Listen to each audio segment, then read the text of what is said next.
everybody, and welcome to the latest edition of the Straight Shootin' series. We are joined by the one and only Butch Reed. Thank you very much for joining us today.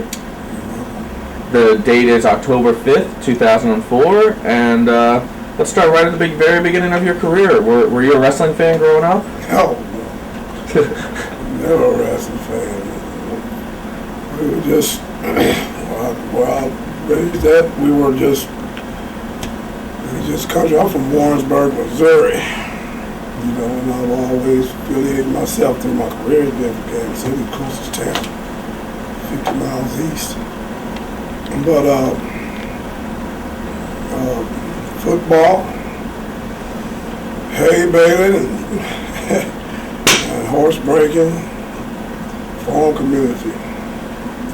Never had a wrestling program in our high school, so I come up playing football. My main interest, you know. I never got interested in wrestling until I was in college, and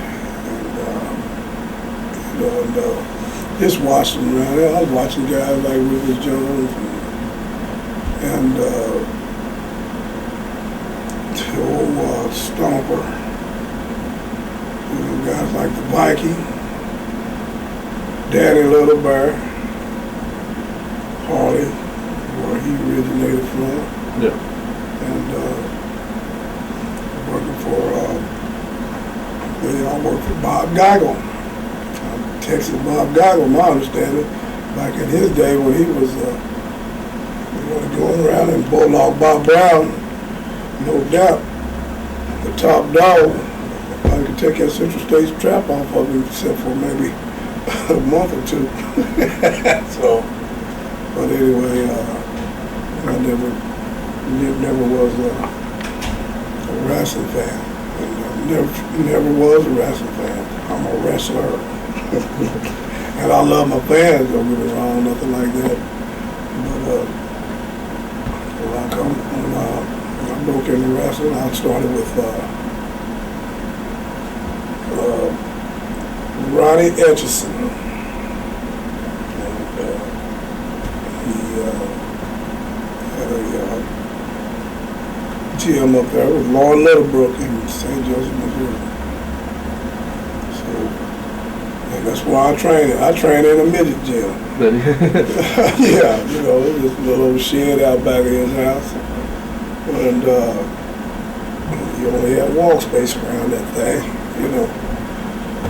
But it had a good ring, and you could really train. You could really train good in there. You know, and learn everything you need to learn.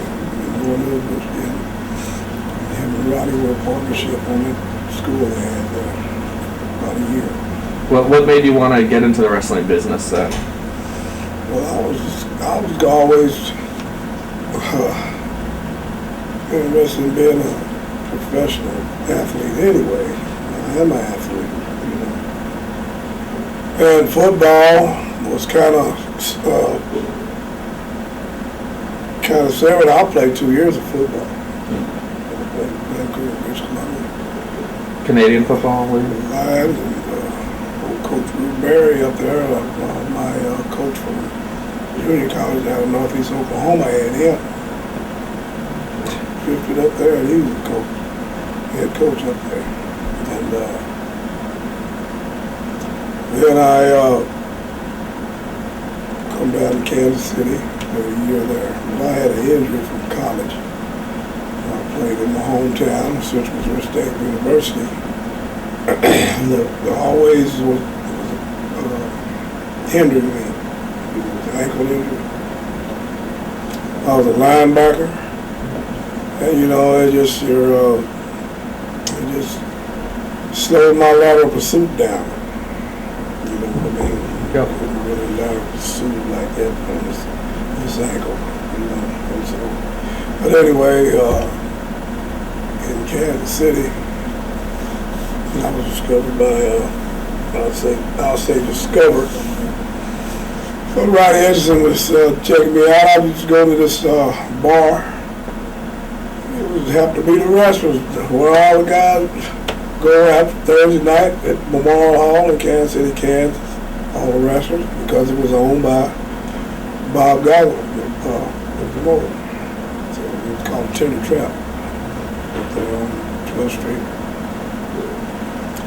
Ronnie Hicks said, "Hey kid, you gotta come to my school and train. You gotta train to wrestle. I think you'd be a good asset to the business." So I started training with him a year, and I got started. How tough was it making the transition from football to wrestling? How did the training for the two compare to each other? It wasn't nothing to me, Be agile, mobile, hostile. That's the way I was taught in high school, and the same thing in wrestling. But it's a lot more gruesome. Wrestling's a lot more. Just get and go. You really got to be physically as well as emotionally, especially the physical, because you're going to be moving, you're going to be constantly up and down. There is no huddle, there is no timeouts, there is no nothing but when you're done, 1, 2, 3. There is no defense in and defense on the bench for the offense goes. You're just there. I've seen guys puke in less than 2 minutes. When I first started training, and so wrestling to me is a very physical sport, but it's very mental. You're constantly using everything. I don't care if you go 1 minute or 1 hour. You're always going to have to be using every part of your mental ability and all of your physical ability, to make yourself a winner and become a competitor. When you first started taking bumps, was that difficult for you, or were you used to that kind of contact with football? I falling off of horses and playing tackle football. No problem, Matter of fact, the landing is better. You know what I mean? Yeah. Because it's louder in the ring and everything like that, but there was no problem, falling down. I'd say getting knocked down, thrown down. So you just got to know how to roll with it and give it back. Was there ever a time during training where you almost quit or something made you close to quitting?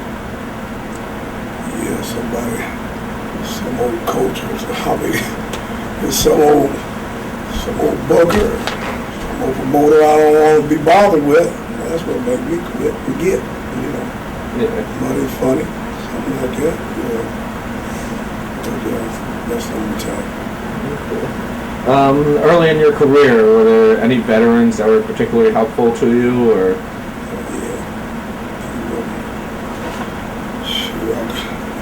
I'm gonna name them. I'm gonna leave it go. Like Harley Race. He got I can train on the road. Inspiration, all this stuff, When I was up in Canada, Roy McClarty, old time world champion, you know what I mean? Heck, you're talking about guys like Gene Kaniski.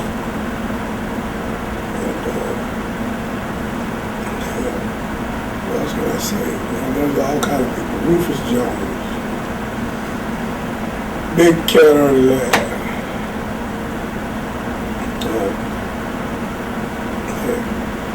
Darleo Jonathan. And there's a lot of guys that, always help. But you always learn. There's guys that just young upstarts like me, it's helpful. We help each other, like that, but you can't really learn nothing like old Roy McClarty told me up there in Vancouver, you got to listen to the ones that's business school. You can't listen to the ones that's going. I mean, that's the only way you're going to learn. People like that have been real inspirational to me and really helped my career. You're talking about some locomotives like Eddie Graham down in Florida. Eddie didn't like black folk. I couldn't tell it. Eddie Graham really gave me a heck of a boost down there in Tampa, Florida, man. And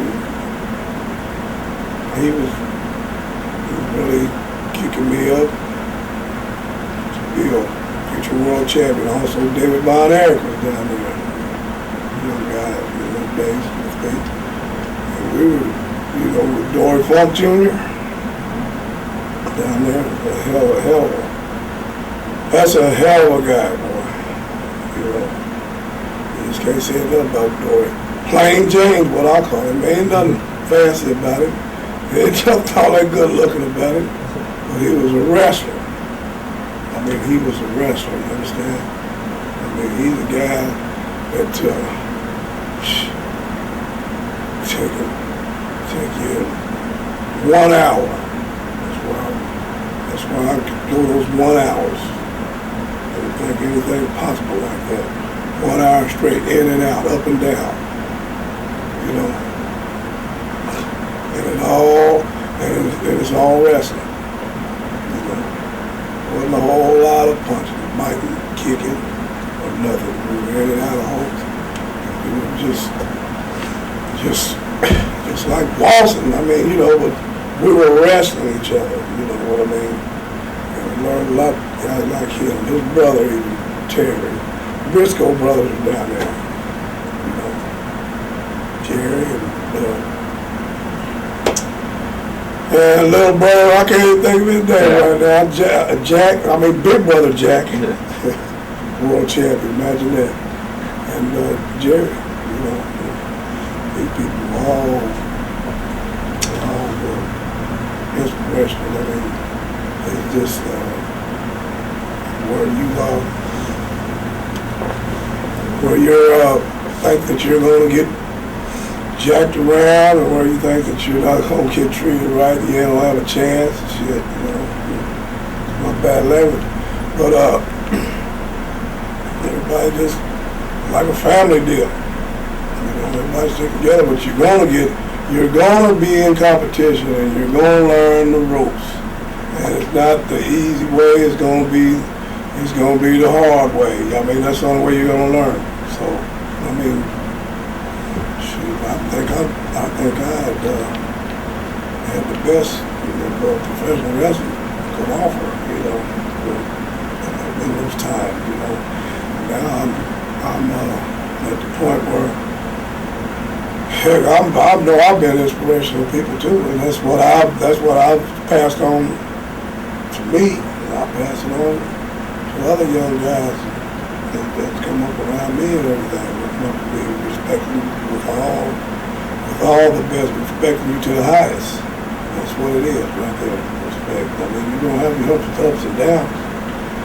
You're gonna have your real knockdown dragouts.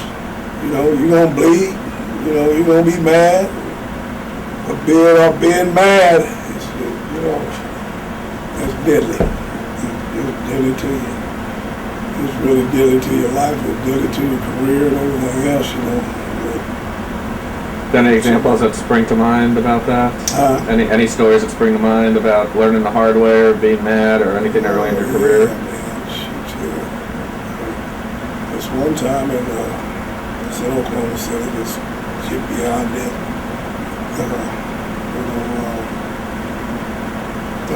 John Norton, the Barbarian. He was inspired by Booker, named Bill Dundee.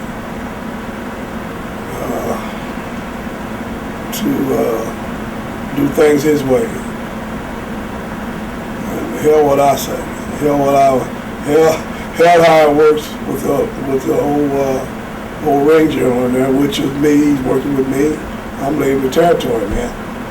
You know, we'll be south down there. Dundee. Some guy wears pride his kid, just he got it all. He's the next champ. He's this and that and other. Don't let Butch Reed push you around. Don't let Butch Reed give you. Don't let him give you any trouble. You just do it how you like it. So anyway, there's a locker brawl. Come from the ring inside of the locker room. You know, tempers flaring. You know, wound up with my eyes shut.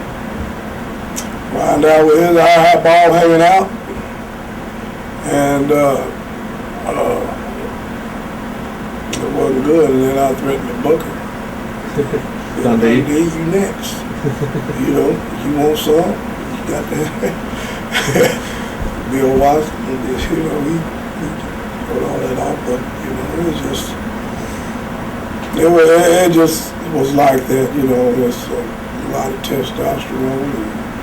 And it's just the wrong way. It's not really the business way. I mean, you know, you're out there in competition, sure. But everybody loses their cool and composure and stuff, and not really being professional. I mean, you know, it looks like SHIT. You know, people know it. We already know it, and it's it just don't. I mean, it don't look good, you know, and it's not good. You know, we both could have lost our sight, our vision. He sure could have. Yeah, he went right for the eye. I put it right in his socket, you know, and hell, I walked right into his right hook. I walked right into it, you know. It's just unnecessary, you know, unnecessary. Just two egos going on where, you know, where he was just going to do it how he wanted to do it. And, you know, and it's going to happen the way I want it to happen because I know the right way. And two wrongs, I mean, you know, two people being right is all wrong. So, you know, my business has been really surviving and really popular. Because everybody's competitive, but everybody's professional. You know, so. Yeah. How did Watts react to the fight? Bill Watts. Oh, well, he reacted pretty good when it was over because they were carrying Lord somewhere where he could get some attention. And then he was down and I picked up a PCV pipe. I was actually going to beat him in the head, beat his head off with it. I probably would have. It would have been about 5 foot instead of 20 foot. It's over. Forget it, but what are you going to do with that 20 foot PCB pipe? And it was hanging, you know, it was swinging, you know, I can't swing that thing. I'm back there in that little back room, that tool room, equipment room back there, you know. It was over anyway. Yeah. And that was it, you know, never ever nothing like that ever come about again. Especially with him, he learned a lot, and I did too, you know. That's the way things went sometimes. There's been a lot of fights in our business. I mean, real old behind the scenes fights like that in the dressing room, you know, a whole lot of them, you know. But you know, that's not what we need, you know. It's the professional cooperation, go out here, let's make our money, and I can't suppose I'm broke that guy's nigga, couldn't make no more money with him the rest of the damn month because he's hurt in the hospital, or, you know, and I'm half blinded or something like that, you know. And so our little run is over. So instead of maybe $300, $400, $500 that night, it's gonna be probably $3,000, $4,000 in the hospital. So, you know, that's the way that is, man. Going back to your very start in the business, were there any veterans that tried to hold you back or weren't helpful or tried to lead you the wrong way? never know. I can't really anybody is trying to hold me back. Because if they do, they'll probably get run off, fired, or anything or something like that. And I believe it. You're holding somebody back, holding a guy back like that, you're only hurting yourself. You know what I mean? It's hurting the business because everybody there is drawing money. Everybody on that card is drawing money. And if you're trying to hold another guy back, you're holding your living back. And so especially somebody that's really kind of, main event caliber. Because you need a good opponent in order to draw money for yourself. That's right. You're not doing it by yourself. Main events are not all the draw. You understand? Everybody on these cards, from the bottom to the curtain jerker to the coup de grace, the top match, which is, that's your main draw, power. But everybody is wanting to be. Everybody on the card is there's interest from everybody in you know what I mean? They want to see all these guys. You know what I mean? And the main event is the real draw power. But these guys up and down these cards, there's people out there that want to see these guys wrestle. You know what I mean? They got something. I want to see this one. I want to see that one. We're gonna see Andre the Giant. We're gonna see, like a big draw card with Andre the Giant. Andre the Giant was very popular around the country with Darlell Jonathan. Excuse me. He was popular, big guys, right? Big guys like, Ernie Ladd, they were a good draw, These big old gargantuan. They're your power right there for the, main event, automatic. But there's guys like I would be on some of these undercards. They want to see Butch Reed. They want to see guys like underneath talent that always was underneath talent. Say, like heck, I remember Brian Blair, and then there's guys like Terry Taylor. There's guys like there's just so many. And I'm just thinking back on them days when I was kind of middle card and everything like that. Ricky and Robert, Rock and Roll the Rock and Roll Express. Well, shit. Excuse me. They just want to come and see. They just want to come and see Ricky, the girls, drawing the girls. Pretty guys, just want to come and see his hair and see him do a drop kick or something like that, you know what I mean? And everybody's able to draw, It's got where it's got to be. That's when you have a strong card. When you're curtain jerker, and the preliminary match comes out there and fires those people up, you got something going on then, and then it's got that sense of pace. That's the most important match in my profession there is curtain jerker when it goes, the preliminary match comes out there and these people are really into it. They got them really excited. That sets the pace for the whole night. Shoot, and when it comes to main event, you gotta go out, they don't have to do nothing hardly. These people are really primed and raring to go, but everybody just work hard. Shoot, I've seen this smallest crowds I think I've ever seen in the world, but turning out with those preliminary matches, and those matches just going, everybody's working hard and everything like that. I'm sold out. I'm sold out. You know,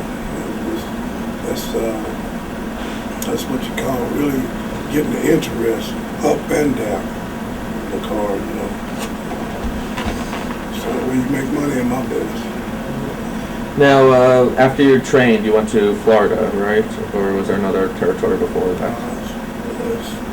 I stopped off at home. When I trained, I went to Vancouver, Okay. British Columbia. Now, Tom Cole and Gene Kaniski were promoters there. How did you end up in Vancouver? Funny interesting. He showed me as a young kid. He thought really, they could really do him some good up there. And, you know, next thing I know, I was going to Vancouver, British Columbia. He asked me how would I want to go. Well, I want to go somewhere and get started. You know, I don't want to go to any of the other more what I would call powerhouse areas, territory, because I didn't want to go there as no greenhorn. He didn't want me to go there as a greenhorn. Right up there in little British Columbia, corner of the world, and get started for about a year. So, and get this experience going. Then I'll come back home and really be having an idea what I'm doing, and not really being a real greenhorn kid before I hit those little bigger territory. Because I didn't want to. He didn't want me to be, you know, like, what can I say? It'd be like just playing, you know what I mean? You know, not knowing what you're doing, you know, and just then it slows your career down because of these people. You're starting slow and you're trying to come up real big. You know, it's kind of hard to do that. You know, young guys coming in, you know, that's really got potential like you knew I had. They just didn't want you to be mediocre. You know, and having to go and come back again, nothing like that. Come on, remember this kid got it, you know, and he's a real competitor, and everything. He got credibility from Jump Street. Didn't want to be getting beat all the time. You know what I mean? So everybody's getting whooped. And when you're a greenhorn kid starting professional wrestling, you're gonna have a lot of 1, 2, 3 nights. And that's the way it goes. That's the way you learn. And I did pretty good up there in Vancouver. And even went over to Calgary, went down in Portland, you know, Seattle, down around there and everything. So that Northwest was a good start for me. What were some of the main things that you learned in the Northwest and in Vancouver? Was it tough to like pick up the psychology side of like wrestling? Not really. The deal was up there. You know, you just had to be. You had to just be your own athlete. You know, you had the opportunity to do things, but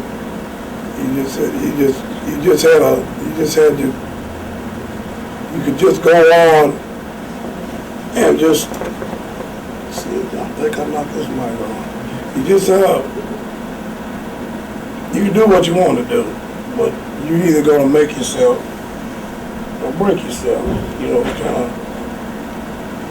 kind of just wide open for a guy to go up there and just to show what you got, and then, you know, and if you got it, kind of like a training camp, like, you know, you can do what you want to do, but it had to make sense. And psychology wasn't no big thing. If you in a fight,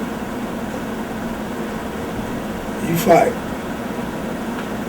Whatever you want, in and out, you know, move, counter move. Move, counter move. And if you know how to fight, professional wrestling comes pretty good to you.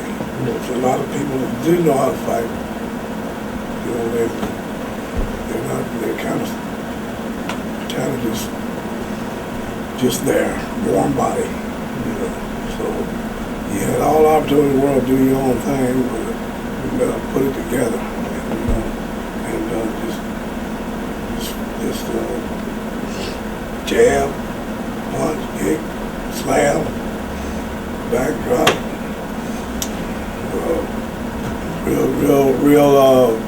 real enthusiasm, you know, temper. Everything's got to be in the right place, the right time, making sense. And why does he like it? Why did he do that punch?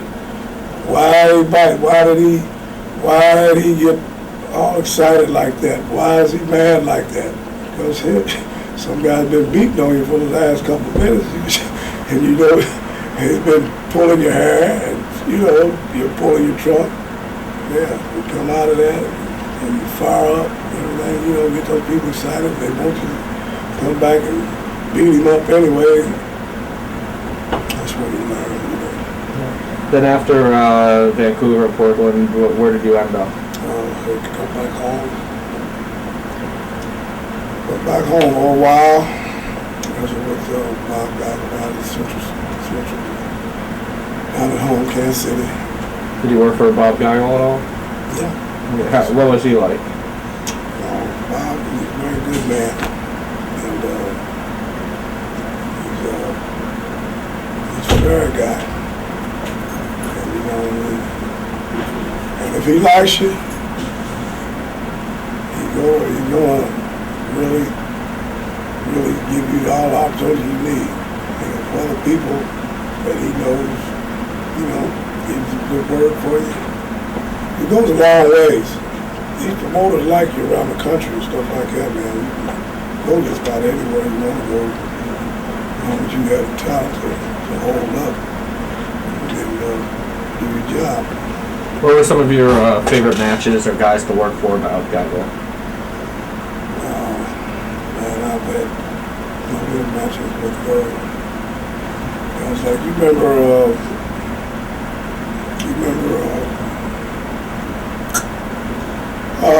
Bridget Bob Sweet 10, and guys like, well, he showed me some. And he's a roughhouse. And he had a partner, his name was one of my homeboys. I'm trying to think of him right now. They were partners. They were all down in the Mid-South. Bob Sweet 10 will really show you how to get rough. You know, whether he's just trying to be hard on you or whatever, he'll make you work with it. You know, and I remember he used to throw a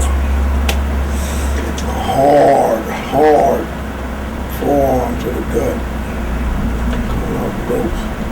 That bends you over. It'll make you paralyzed for a minute. And you know, you just, all right, here we go. Make him come back to something. There he goes. Boom. And he had enough fat in that belly where I could get right in there and stick it back to his backbone, knock the wind out of him, make him paralyzed, and been over right there in the ring for a while. You know, Bob Brown, but I also had a little old evil little turn like that on young guys too, where Have you a flying mare, give you all the bootlaces right in the middle of the back. And you won't see anything like that's paralyzing. Damn near will knock you out. Okay? So they're just fighting back and showing your spirit, you know what I mean?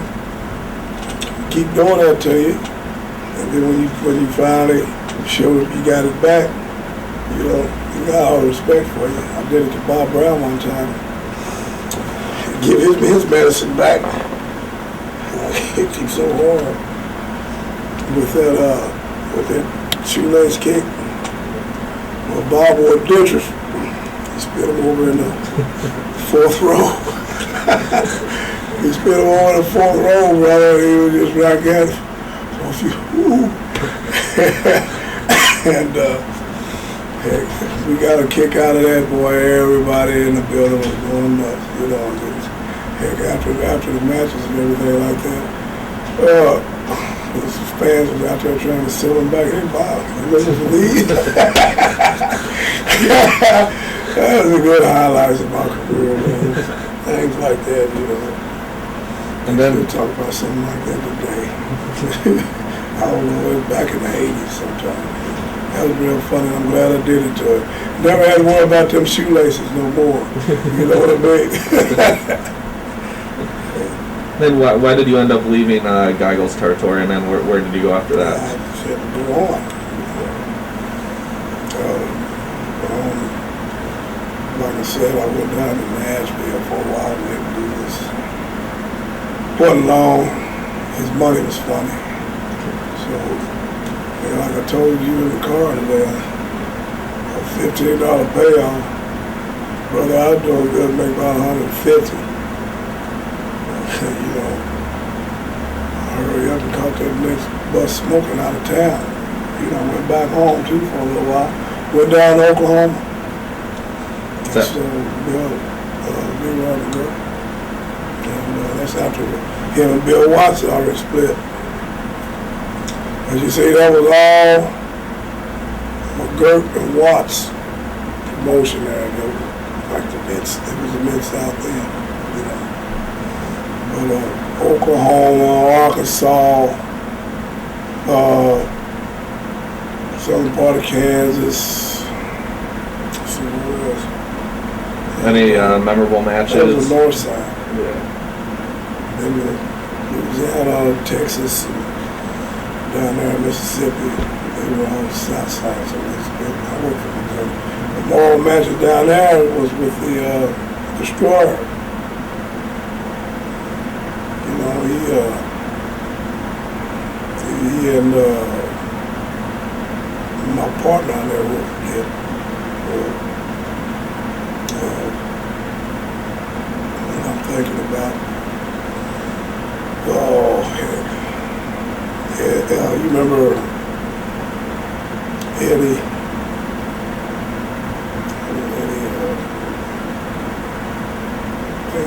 Mansfield? No. My little buddy to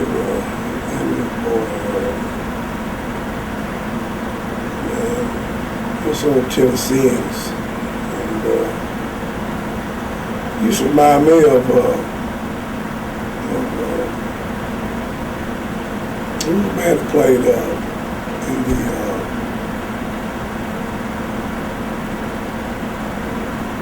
I'm trying to think. Names, so many names, and they're right on my tongue. I can't say them, but I'm thinking about my little buddy that died not a while back, and very popular kid. And he was young. Eddie Gilbert? Eddie Gilbert. The Gilberts is what I'm thinking about. And down there, he's the guy to come along. And I'm thinking, I see Eddie. I think we're talking about the daddy. Tommy Gilbert. Tommy Gilbert. Yep. That's the hell we got him. You see, Tommy Gilbert was an inspirational person to me too. Because he taught me how to really get into tag matches. Okay. You know, he really helped me along in tag matches at that time. You know. And boy, he could really get the crowd going.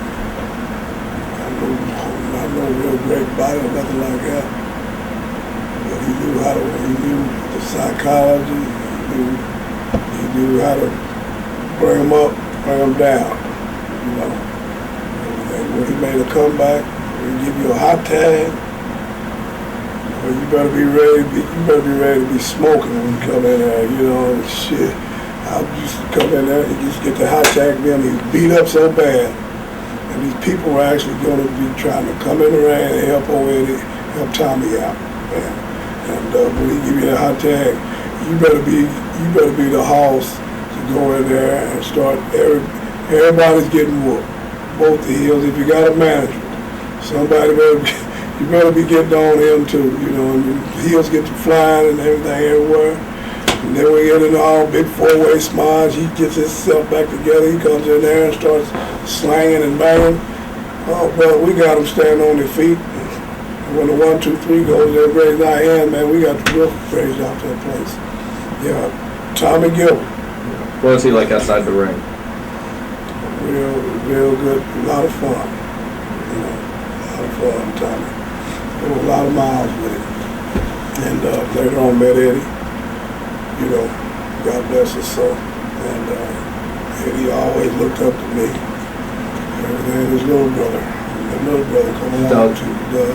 You know, helped him along like his dad helped me. So, you know, this all goes back to what I've said before. It's just, you know, just guys are professional like that. Remember everything where you come from, you just pass it on. You know, especially when it's kind of sentimental like these guys were to me. You know, because their daddy really, you know, helped me along and really helped inspire me. And I just helped give it back to his sons too. Any road stories spring to mind with Eddie? With Eddie? Yeah. Any outside the ring stories with Eddie? Yeah, Smokey and the Bandit. You know,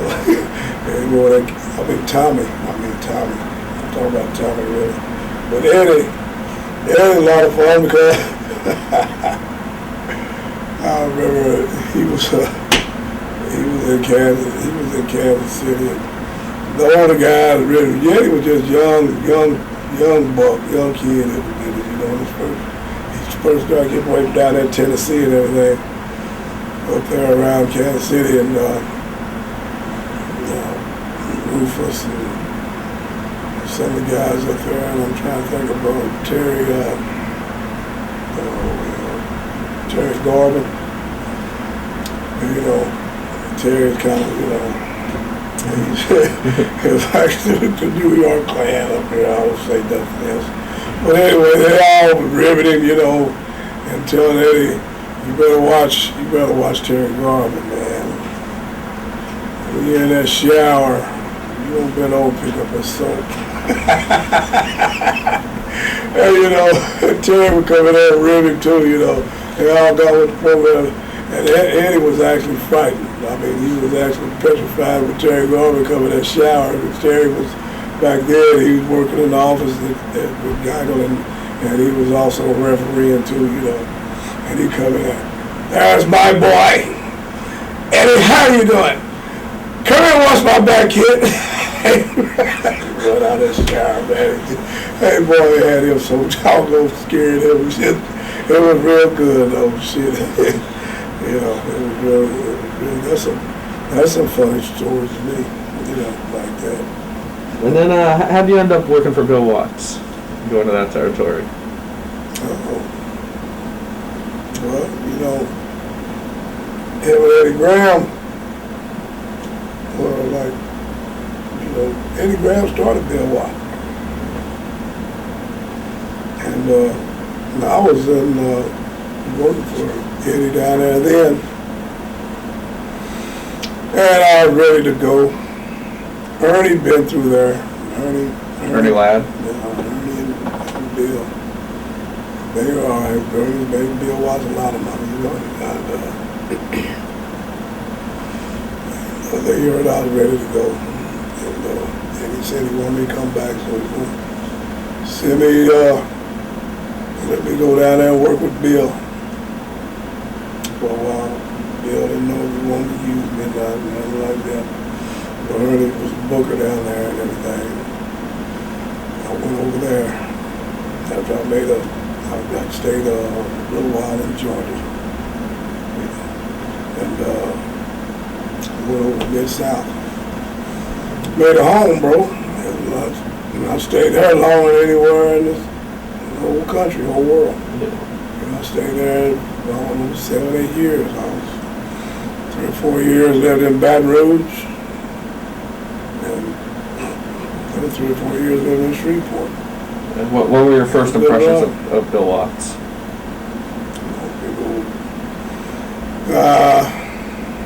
You just really don't know about Bill. But you know that he knows his business. And he didn't know too much about me either. But I know one thing, he run a good tight ship. That's where a guy really become a pro. You know. And like he didn't want to see he didn't want no air in his hopes. Hey, everybody, you got to have credibility. You got to have everybody up there that card, you know. You need to believe, those people believe in you. They believe when they come see Mid-South Sports, they gonna see some knockdown, drag out, hook and get wrestling, you know. Hook them, sock them, roll them, pin them. I mean, you know, it's solid wrestling, you know. And a whole lot of gimmicks, you know, and la-di-da, caca. You know, you had to go in there and you had to lock up everything is even emotional. I mean, you don't want to see nothing, nobody like, you know, what I say, like, slacking. And I respect that. You know, you come to Mid-South Sport, you gotta pull your trunks up. You know, you gotta have them boots laced on right. You know, you got to know every halt means something. You know, and he's a rugged guy, but he's a serious man about his business, and he was successful with it. And that's the way it was, and he had the hottest territory to me in the country back in them days. Junkyard Dog and I had, I guess we had made history because down there in that part of the country in the South, they said that 2 black guys that were wrestling against each other wouldn't make a dime because the black fans wouldn't get into it. They wouldn't like it. Well, hell, I don't think so. That's because they seen two black men out there, rugged athletes, that was what I say, getting down.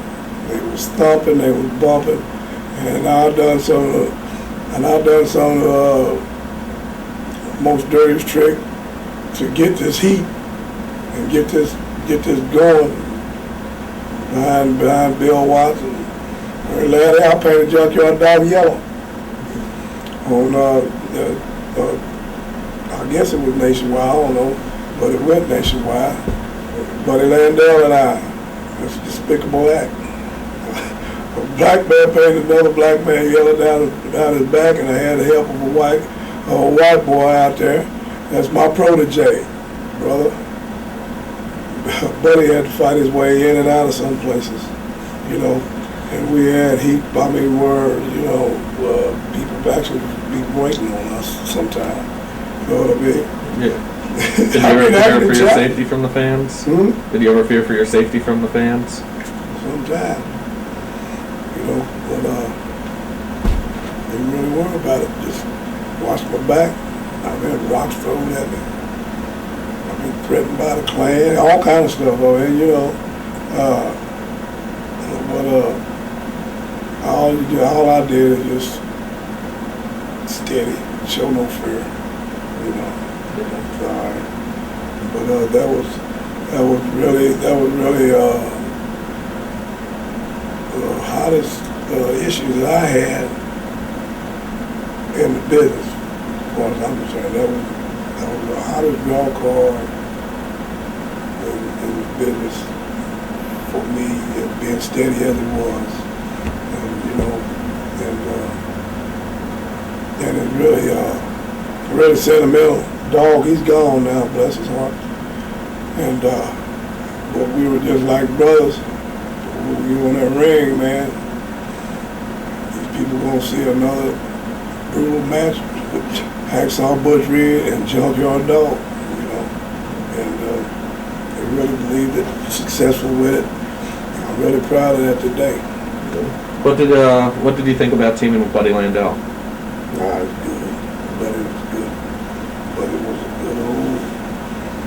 a good old support for me, you know, because Buddy was my protege, right? I was Buddy's boss, okay? You know, Buddy, two-faced, you know. Buddy is the kind of partner that I wanted, Bill Watts wanted, Ernie Ladd wanted like that. But he talked behind my back. If you ever notice him on some interviews, sometime he'd be behind me. I'm talking, you know, and I'm doing the interview, and he's like, I'm right there, right, buddy. Oh yeah, Butch. Oh yeah, that's right. He's patting me on. Oh yeah, but yeah, you know I'm all right. I know you're all right, buddy. You know, and you know, and that's where it was. A little Kylie, a little sneaky Pete. Do my dirty work for me, stuff like that, and then talk about me behind my back. But he'd always make sure I never catch it. You know what I mean? And I remember one time in Greenwood, Mississippi. Man, buddy snuck in the ring with or was it I think. It was him. And Terry Taylor was getting ready to put Buddy down. You know, Buddy was on the run, begging, crying. And I snuck down there with a chair, threw it to him. You know, knocked the referee out. Hit Terry out the back, that chair. And Buddy power drived him with the chair. So his head split open. And we just kicked and beat and stomped on Terry. And the other bayface run down there and run us out. And brother, I had to have an escort out of that town that night, you understand? Buddy Landell had got out, didn't even take a shower. And so I had to have an escort out of town that night. So things wouldn't go too far. The little girls was crying, you know, and Terry's laying in the ring, head wide open, real deep heat. You know, salt and pepper team done whooped this pretty white boy out there in Greenwood, Mississippi. That's where I know that the Klan had a card. They give me a card. I am so. I'm a member of the KKK, Ku Klux Klan. Butch, come on out. We just want to talk to you. No, I don't want to talk. You gotta go and get with me. So blah, blah, blah. Hey, man, I drug the guy in the daggone locker room. I slammed him up against the lockers and threw him out. I let him come back, you know. And so anyway, next thing I know, the sheriffs knocked on the door. I said, what do you want again? Another one? Another whooping? Ernie was riding with me. He was sitting there nervous, shaking his boots. You know, I said, what are you scared of, Big Red? We call him Texas Red. You scared, man? You done been all around this world, all up in this territory, all this time, and you done had all kind of heat, #1 hill in the land. Are you scared? Now, Butch, we gotta go. Well, we're going in a minute. Let me cool out, give him a shower. And anyway, I went up there and said, I'm going to whoop this guy's butt one more time. He ain't had enough. And there was 2 sheriffs, salt and pepper team. Mr. Reed, I know what's going on down there. Everything I think we ought to just give you escort out of town. Where are you going? I'm going to Arkansas, and we're going to arrive alive. I said, I know. He said, I know you are. Just follow us, everything will be all right. So I thought that was pretty good, you know. I got a sheriff's escort to the county line and went on about my business, and, you know, because you didn't know what was going to happen. I mean, that was just kind of, it's real intensity that really went on in the business. I really didn't believe it, but it happened. And so, you know, everybody, you got to respect. That's when you know your business is really successful like that. You know, you get that real dead heat like that, you know.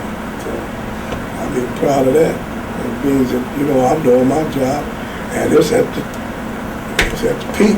You know, you can't get too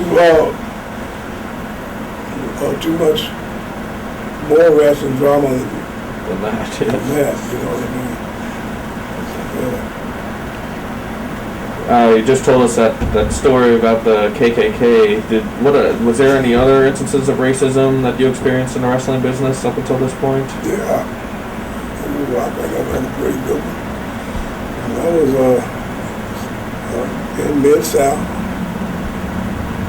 It's a little old backwater town called Veronica, just up above Hammond, Louisiana. We're pretty close to the Mississippi line. Veronica had a hell of a little old town, and we go there about once a month. It's a good town. And I was with the Missing Link, Dewey Robson, you know, and done a match and everything, and coming out of that town, man, we always stop at this little old store, you know, get us some beer and whatever else, go home. It wasn't done about 70 miles. 75 miles from Baton Rouge, where we live. So it's a hell of a town. I mean, it's a good little old town. There's people come all out of them woods. Ransom come to town. And there's a little old hot hay barn. It was a hot hay barn. And man, we stopped at that store. There's a pretty little black girl who was talking to me. You know, I was talking to her, you know, I'm like, okay, baby, I said, you want to get back, take it easy. You want to go now, you can go, I'll take you anywhere. And man, these younger guys, over there looking, white guy, they're just looking quiet, solemn. I said, all right, baby, see you later. So I was going out of town. These guys, I seen what they were driving. I was going on down the road, but it's dark back there. Coming out of it was very dark back in the most swamp road. So I was going on down the road, man. All of a sudden, it's gonna come up behind me. This got his lights shining. I said, Dewey. What the hell is that? One of the boys back there trying to rid me and trying to play with us on the road. I don't know, but I can't see. Can't see. I said, well, I'm gone. So I just went on, hit the gas and got away from them. All of a sudden they just come up there again, turn the lights out and put them on full bright. So I just hit the brake. I can't slow down. Ooh, they went around me. Butch Reed, don't come back to our town. Ooh, they went on around. You know, who the hell was that? I don't know. I said, you know what, man, that's them guys at that store. When we stopped and I was talking to that chick. So anyway, they got out of sight. So I said, the hell with it. So anyway, he's going down the road, and these guys, you know, they are going about 10 miles an hour. Tim about run up the tailpipe. Damn! Hit the brake. I said, man, that's them same three fool kids, you know. So I just hit my brake. And I just went around, whoo, you know. And heck, man, and I got out of sight from them. I'll be doggone. After them, they didn't come up my tailpipe again. They went around me and they rolled with me for a while. And I'm just doing about 60. Butch Reed, don't ever be caught in this town after dark again. I said, I won't. Because you won't be around to see it. Boo, boo, boo, boo, boo. I pulled that thing out. My friend Dewey, he was all, boy, he's about ready to jump out. Everything like that. These guys are what I call young clusters, and they were. And they were actually, imagine this, they were mad at me for talking to that little honey back in that town, you know, and she's a black chick. That's what that was all about. And I was told that by some of the guys, some of the locals that I do down there. And that's why them guys chase, you know, aggravate me on the road like that going out of town. And, you know, that's the only two real racist things that I can think of right now, but it is one more. Over in Vidor, Texas, coming from Houston. I have my friend, she's black, and my other friend, she's white, and they would give me a ride from Houston back to Baton Rouge for the match they wanted to go to down there. We had a big match down there at the Central Place, or New Orleans or one of them. But anyway, we stopped in Vidor, Texas. Now, I didn't know this. Grand Wizard of the Ku Klux Klan in East Texas presides there. And I stopped at the store and got some freshman stuff. We're leaving out of town, man. That shotgun shaking at us. Get out of town right now. You know, y'all don't belong here. Get on out of town. We called her a nigger lover and everything that, you know, a white girlfriend. And hey, I was scared.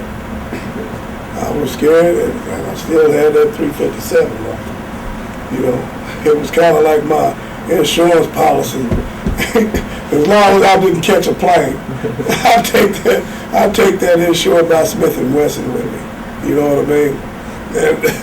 And look back on it, but that was actually real scary on that time. You know, we were down in town, and these guys, three, four of them, in this car, they shipped the shotgun out the door and everything else. Get out of town, blah, blah, blah. Anyway, we got by that, but that was a kind of a hairy situation. Never stopped in Vidor, Texas again, and never will, you know, in Vidor.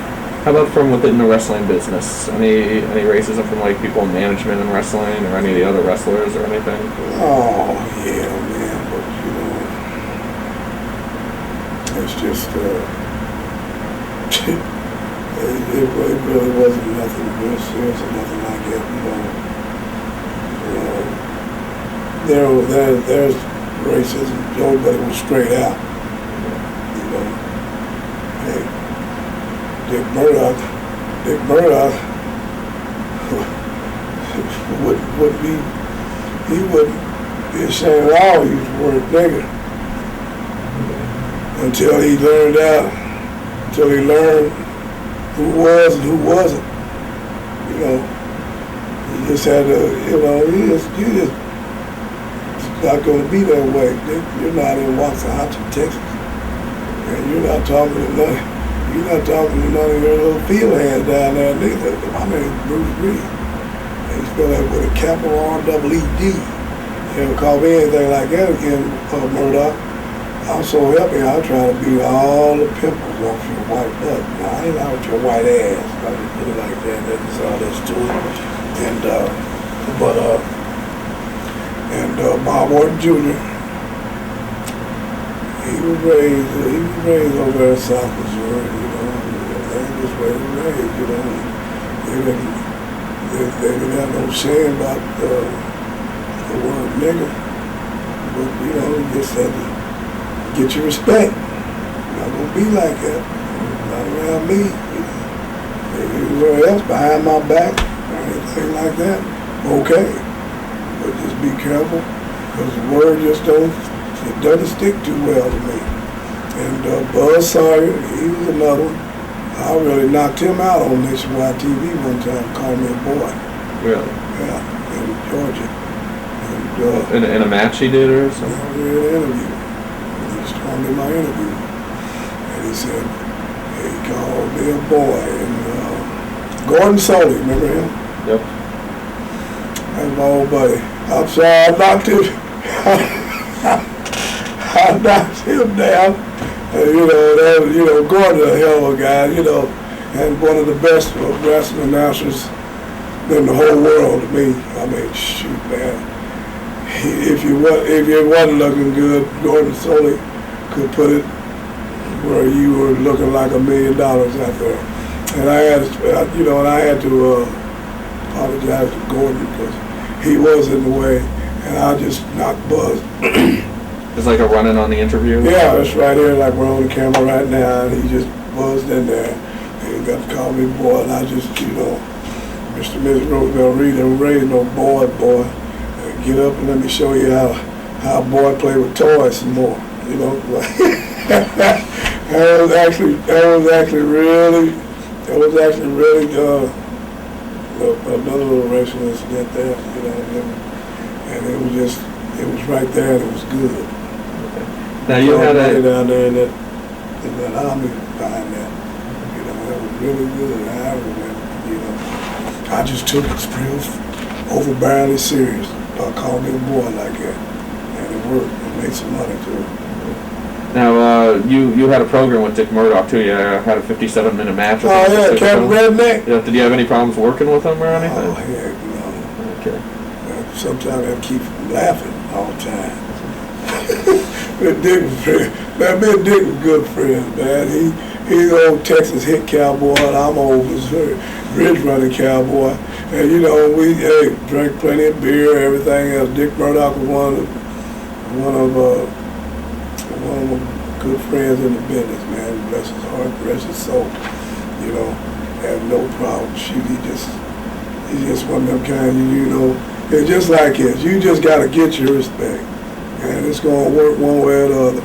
And, you know, it all turns out that, shit, we just are the same breed and everything.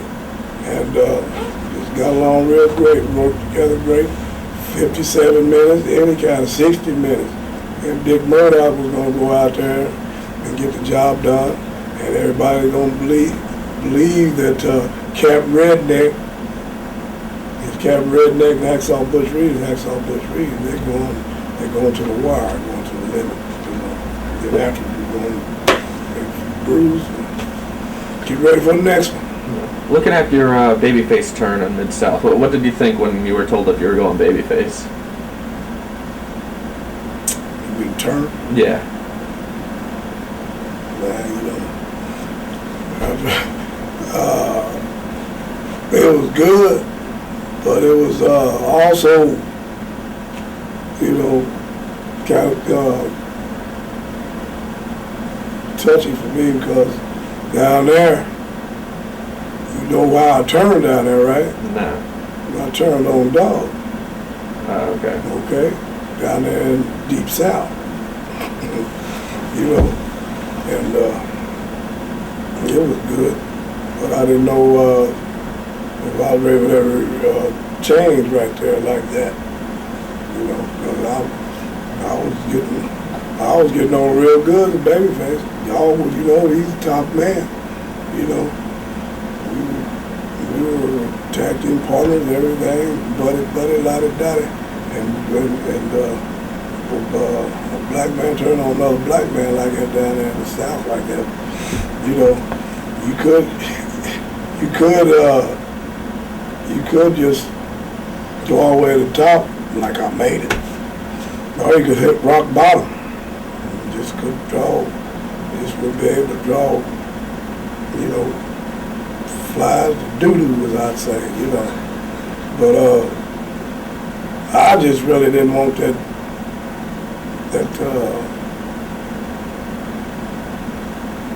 I really wouldn't, I was worried about the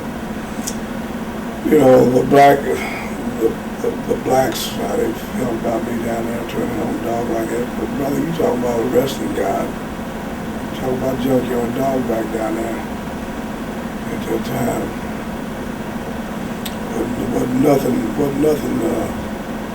But nobody said nothing bad about Junkyard Dog anywhere, nowhere, okay? And so, but anyway, when I did it, I just listened to Ernie Ladd. He was the booker at the time? Yeah. And I just listened to Ernie Ladd, and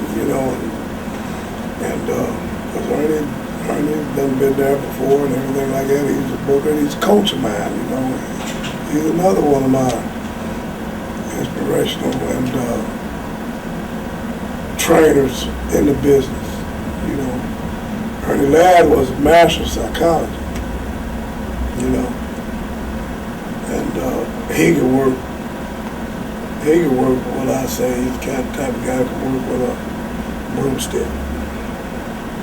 So you're my panel and make people believe it, good. And Ernie Ladd was a heck of a leader to be down there, and he really got me to where that I could do everything in my own perspective and make Hacksaw, Butch Reed, and the Junkyard Dog issue a very serious and a very believable issue and successful. So, what are your memories of wrestling Ric Flair at the Superdome in '85?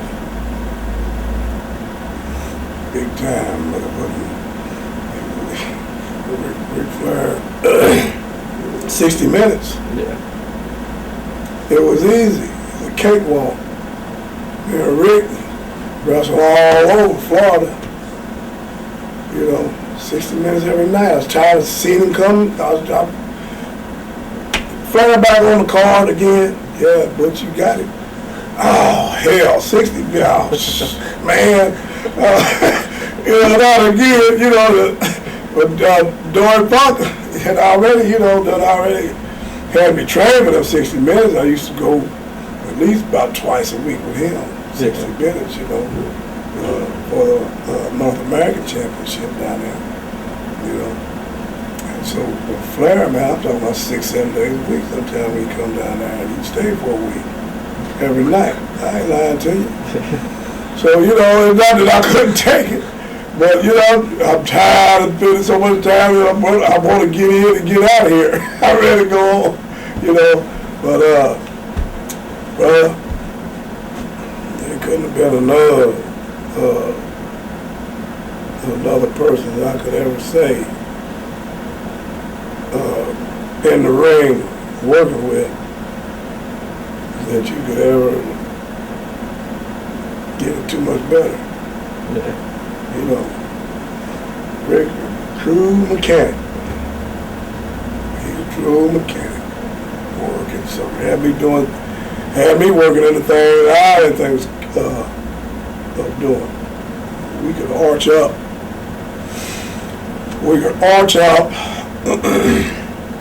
From a waist lock. He could cover me.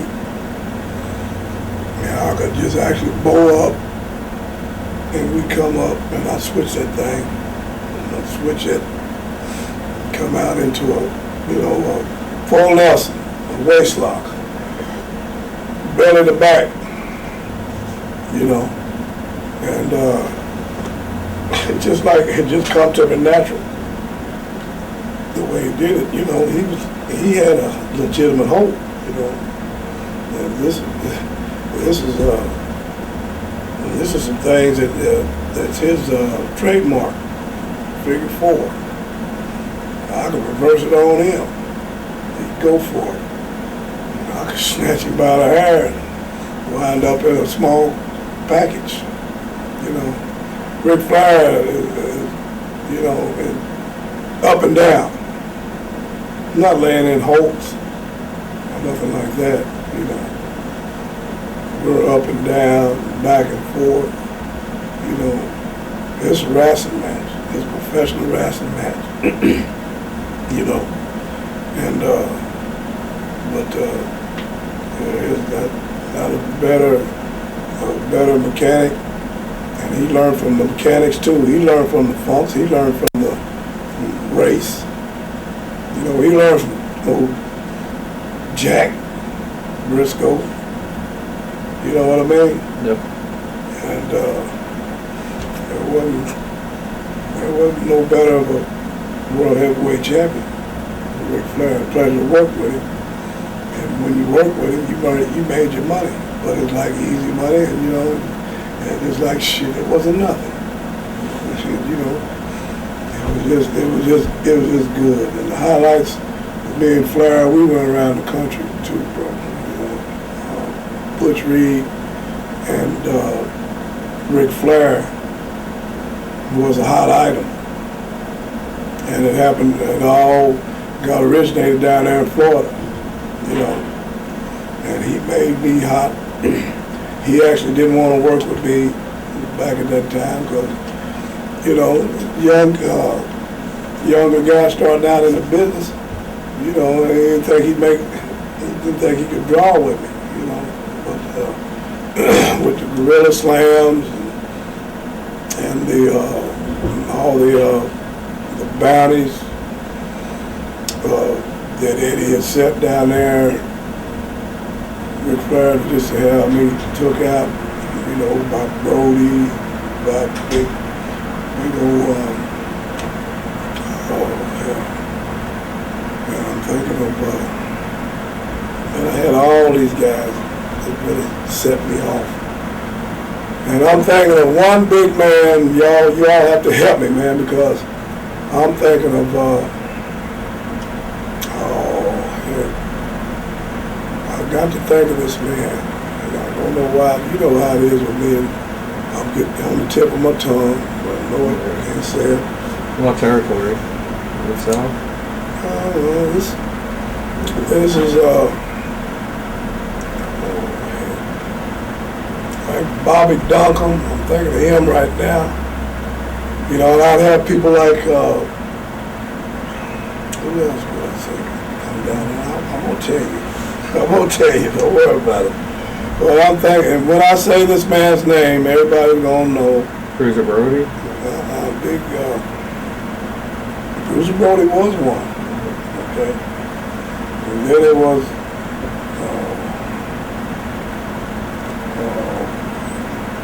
I cannot think of his name from nothing. Big old giant man. Well, he died not long ago.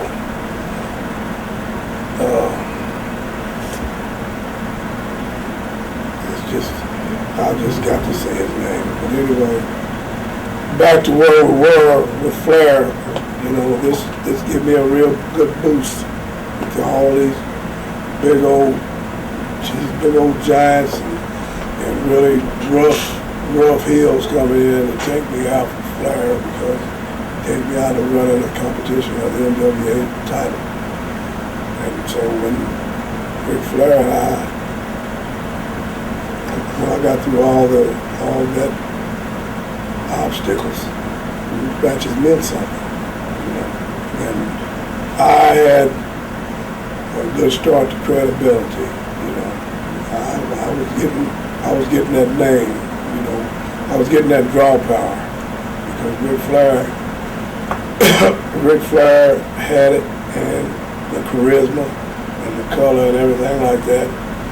My interviews, and my issues for Flair and my matches with Flair were just uplifting my career and helping his too. We went to places like the Kiel Auditorium in St. Louis, sold out. Places like that around Mid-South, places like that sold out, man. Good show, good card, good house in the Omni in Atlanta. Kansas City. Yeah, I'm very proud of that. I grew up in places like Des Moines and stuff, was out there, Wichita, and Butch Reed, Ric Flair was on the card. They do Ric Flair had competition. So, now, why did you end up leaving Mid-South? Well, I was really been there a long time. It's just time to go. Yeah, it was some promotional issues, like change of management. Bill Dundee come in, and Bill Dundee was bringing what I call a cartoon, incredible rearrangement to Mid-South. Mid-South is a big man territory. Yeah. And over there in Tennessee, smaller guys, hot shots, they did it all. And but you just couldn't come over there and change all that foundation like that. These people used to big, tough, rugged guys, and some of it was all right, some of it was not. Just say for instance, Ricky and Robert, rock and roll, doing good. Tag team. And Jim Neidhart, myself, we were tag team champions down there. We were Mid-South tag champ. But it was a good deal when those guys beat you. They beat you with a double drop kick or something. Yeah, beat that big old man, beat the big guy like that. And but Bill Dundee, he had guys getting beat like Big Kamala. He beat that man with you can't beat that man with a drop kick or fly body press. A lot of us kind of filtered out like that. And like I'm telling you in the car, he's kind of an egotist. And he'd caused some turmoil among the guys in the territory. That wasn't good. Bill Walsh finally found it out, but he kind of gave Dundee a lot of reign. So Dundee just kind of was going to infiltrate, bring in all Tennessee talent, which could not really make it in that territory because it just wasn't believable. Yeah. It's the land of the giants. And the territory getting killed by a giant killer is what I say. You know what I mean? It's the land of the giants, and it was killing it. Okay? Killing it. That's all it is to it.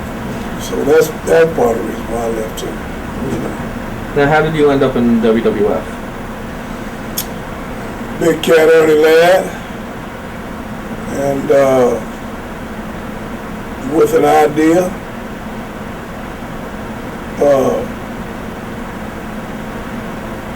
and a manager with an idea, Slick. Slick was my manager. Was it Lad's idea with the natural and dyeing the hair blonde? It was all our idea. We all agreed on it. There was a black man years ago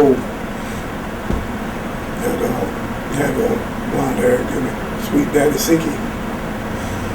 Yep, and it just had been out long enough where it come back again, and you know, with a little bit more intensity, you know, and a different handle like the natural, Butch Reed, natural blonde hair, you know, caca.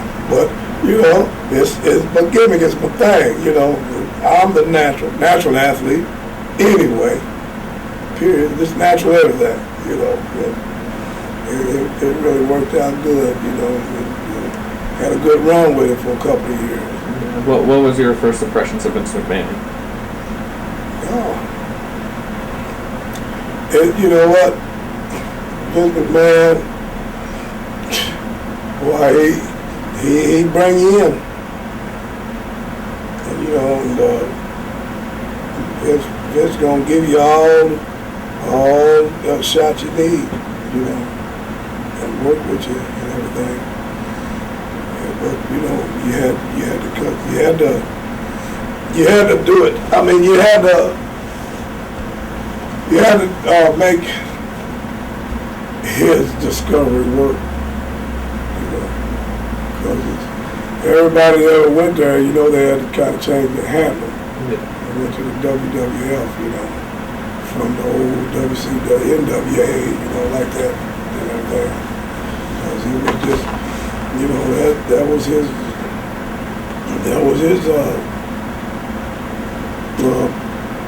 promotion, you know. He wanted all his stuff to be different. And he was building pretty good, you know. He just didn't want the people that he was recruiting in to be using their same handle as they did in the NWA and WCW. And that's because he could have a patent, you know, the natural, you know, and the ace, Bob Orton like that, you know, and like, you know, it's a lot of guys. We don't even have to mention that, you know, just change their gimmick names, you know, to go work for Vince. Did you like the WWF style? It seems like an easier style than it was in the Mid-South. Yeah, but it was a lot. When I went up there, man, it was an easier style. It was a grueling territory. The road schedule? Yes, sir. You know, up and down, man. You could fly all the way across the country. You don't hit the ground. Fly from, say, like here to LA, hit the ground, have to drive clean up around about, what can I say, about LA, about 100 miles farther north, or San Francisco, and drive over to Sacramento. And that traffic out there, it's New York traffic bad. You don't get across the bridges, so like you gotta leave about 2 hours before regular time for the mileage to go. It's like in New York sometimes, like going upstate New York, you have to leave about 2 hours for you have to go, just to go straight 2-hour trip, you have to be 4 hours ahead, you know, stuff like that. And then you drive around there, maybe drop your car in another state, might go wind up over in Las Vegas somewhere, drop it, then fly back to New York, you know, and then back over here down in Arizona somewhere after that, you know. So, you know, it's grueling. It was grueling, man. I mean, you know, it was a little bit more laid back, but, you know, he was hopping. What are your memories of your of wrestling superstar Billy Graham? Good. I'll tell you one thing about Billy, man. A wrestling hero and a legend, you know. And Billy helped make me. How was your first feud in WWF, right? With Billy? Yeah. Yeah. It was good, muscle man feud. Yeah. You know, and shit. I couldn't think of a better guy I'd be wanting to work with anyway, man. And you know, and it just was good. You know, Billy was all stove up. You know, and everything hip, everything like that. But he still had that little magic with them people. You know. What was he like outside the ring? Changes. Very good human being. Can't say nothing bad about it. You know, it was a pleasure to work with the man, and he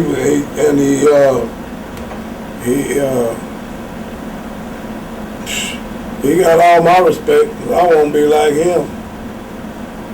At that age, I just don't want to be working like that. And he's a very good motivator. You know, and he wasn't around all this and all hurting that. Don't feel like it, this, that, and other. You know, he just be ready to go, and just working with superstar Billy Graham. Just makes you just want to be kind of a type of a dedicated person like he's been with this business, man. And he put a lot into it, and everything. He got a lot out of it, and he got a lot out of it, you know. But I'm talking about with people that he works with, you know. It just makes you want to go, you know, get out there with him, and it's not hard either, you know. Go out there and shit, and I got to the point where, are you all right, Billy? Every time I tapped him or something like that, all right, brother, let's go, come on, you know, and he's hurting, and you know, and he just live with that pain, and it's just the way it is. It's like an old football player, basketball player, anything, you know, he's 100% every night, you know. He ran to go, you know, and whoever his opponent or whoever drowned Billy like that, man, you complaining, right? What am I complaining about? But this old man over here, you know, that just, they don't need me over here huffing and puffing, shit. You know, make yourself look bad, you know what I mean? 60-year-old man out there, you know, without working, you know, that make you look like old sissy in a boys' camp or something, you know. Yeah, Billy was very inspirational also, man. You know, you can't beat them kind of people. You know, what you call pioneers, legends, and what we call super troopers, man. That's what makes this business. What made people like that, you know. What are your memories of working Coco Beware at WrestleMania 3? Oh, Birdman. No Coco. A lot of color. Very colorful person, you know. And him and Frankie was a sight to see. But Coco, not only, you know, was that upstage with that bird, I called him Buzzard Man. Up there slick, you know. You talking about Buzzard? Who? Birdman, you mean Buzzard Man? So we're gonna pluck that little ducky where you got on your shoulder, and then we're gonna pluck the little fat black duck. Oh, Coco, man, he'd have them people up and going, man. And he was a wrestler. He started out down there in Tennessee. I know the Lawlers and the Jarretts down there. But he's a wrestler. What was it like working on that WrestleMania 3 show in front of all those people? Biggest crowd there ever was in history at that time. It was amazing thing. Well, number standing room, all I seen was a sea of people. The biggest crowd I've been on in my entire life. Biggest payoff too, man. I mean, you know, there wasn't number standing room in there. I mean, we're talking about 100,000 people in the Pontiac, Silver Dome, and that was you just had to be there and believe it. I sure was glad I was there. You know, right on a good card. You know, and to be on a record-breaking crowd like that, you know, it's just more history I done made. You know. What was it like working Hogan? You did a program against Hulk Hogan. All right. I mean, not hard, it's not long. Yeah. You know. A lot different than Ric Flair, huh? Yeah, just roll with it, bull. Just roll with your stuff. You sell his, I sell his, he sell mine. 10 in and spin. You know, it's just, he wasn't the wrestler or nothing like that. He was the stage man. I mean, he was a showboat. What was Hogan like outside the ring? Kind of like a Dusty Rhodes. Hogan. True blue gentleman. You know. And got along well with all the guys. You think he was a snob, wouldn't you? You know what I mean? Some kind of holier than thou type person. You think he was, wouldn't you? Terry's all right, man. And he gets to know you and everything like that, you know. There ain't too much he wouldn't do for you if you ask him, you know. Very good guy. How about Andre the Giant? You also wrestled him a few times in WWF. Big boss. Now that's an experience. Just like Hogan. Cool with his stuff. You know, go along, I wrestled with him in other places, you know. When I was North American champion, Bill Watts down there. You know, just about, you know, 6 to 10 minutes, I'd say. Take that turnbuckle, take that big butt, look a couple times, boom, boom, boom. You know, small out, they pick you up or something. Just boom, over the top, DQ, how you want to do it. Just come on out, 1, 2, 3, take the big leg. But wrestling with Andre is just like wrestling with Hulk Hogan, man. These people like this, you know, they're not the wrestling. They're the show type, you know. They're just big man type where they come out and they got their limited ways of doing. They got their limited ways, okay, and they're gonna do your thing, you do their thing, and everything, and then you know that match is made. You know, that's it. Because they're limited. Well, they don't have to do much. You know, they just show up and do the things that they've been getting over and get paid to do. You know, you do your thing and make that match believable, and that match is over. What was Andre like outside the ring? Oh, beer party. Big boss to drink beer every night, you know, and if you get started, make sure you got a good way to go, because he'll keep coming with it. But, hey, and Andre will always, you know, be to himself and everything like that, but with the guys, I didn't never see him, you know, say nothing bad about anybody. And Andre is the one, is the type, like Hulk Hogan. Now, if you get on the bad side, all you gotta do is say a word, you know, you could be looking for another place to go. You know what I mean? And never was Nothing like that I've seen from Andre the Giant like that, you know. Just sit down with him, talk with him, drink beer with him if he wants you to sometime. Was nothing but a pleasurable guy. Is it true that you were supposed to win the Intercontinental title from Ricky Steamboat, but you missed the TV taping? That ICC? Was that WCW? WWF. I don't remember that. Okay. TV taping.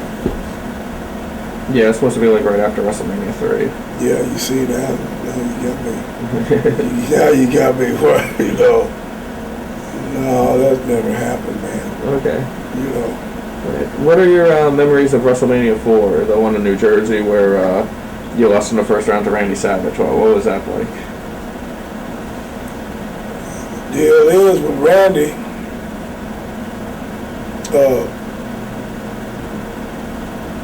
I'm trying to think. It was a heck of a match. Yeah. And, you know, now that, and he was up for that Intercontinental title, if I'm not mistaken. Yep. And Randy Savage is a hell of a technician, you know. Randy Savage was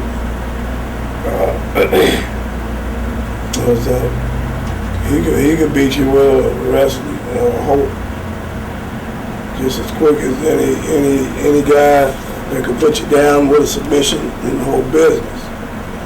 But anyway, I was getting ready to leave the territory then, and so if anybody I'd want to be a champion, it would be him, and he made a good one, you know. What was Randy like outside the ring? Quiet to himself, you know. He had Elizabeth then, and he was just he was kind of low key, you know. He just stayed to himself. He was a lot of people say he was very protective of Elizabeth. Did you ever Oh see? yeah. Oh yeah, that's why he was very low key, and he guarded her. He guarded her with all his power, and he treated her with kid glove, you know. So, and she was a very sweet, petite person. Sorry to hear that what happened to her. I don't know, but I couldn't believe it. You know, she was very good. You know, I don't know what happened. I always thought they was a good couple. I call them like the first lady of professional wrestling, you know, like the president's wife.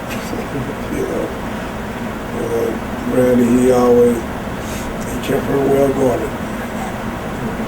What was the drug and party scene like in WWF?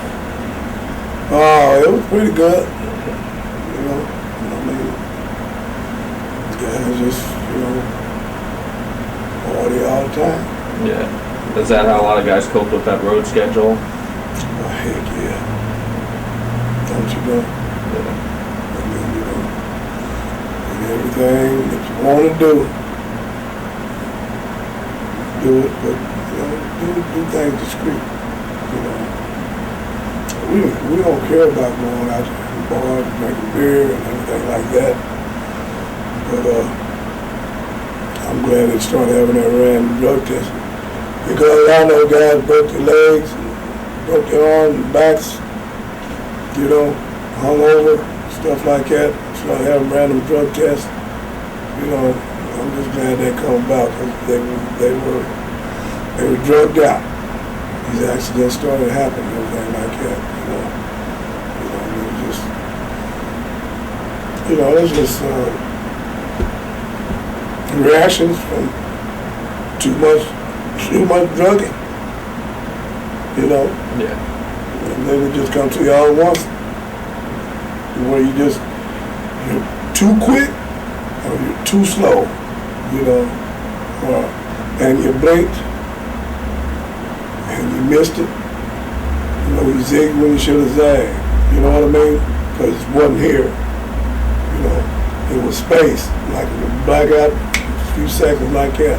That's what happens with you, believe it or not. You know, drink it I'll go with, but you know, I never was to hang around them drug houses. You know. Any good road or prank stories spring to mind from your WWF time? There's a few.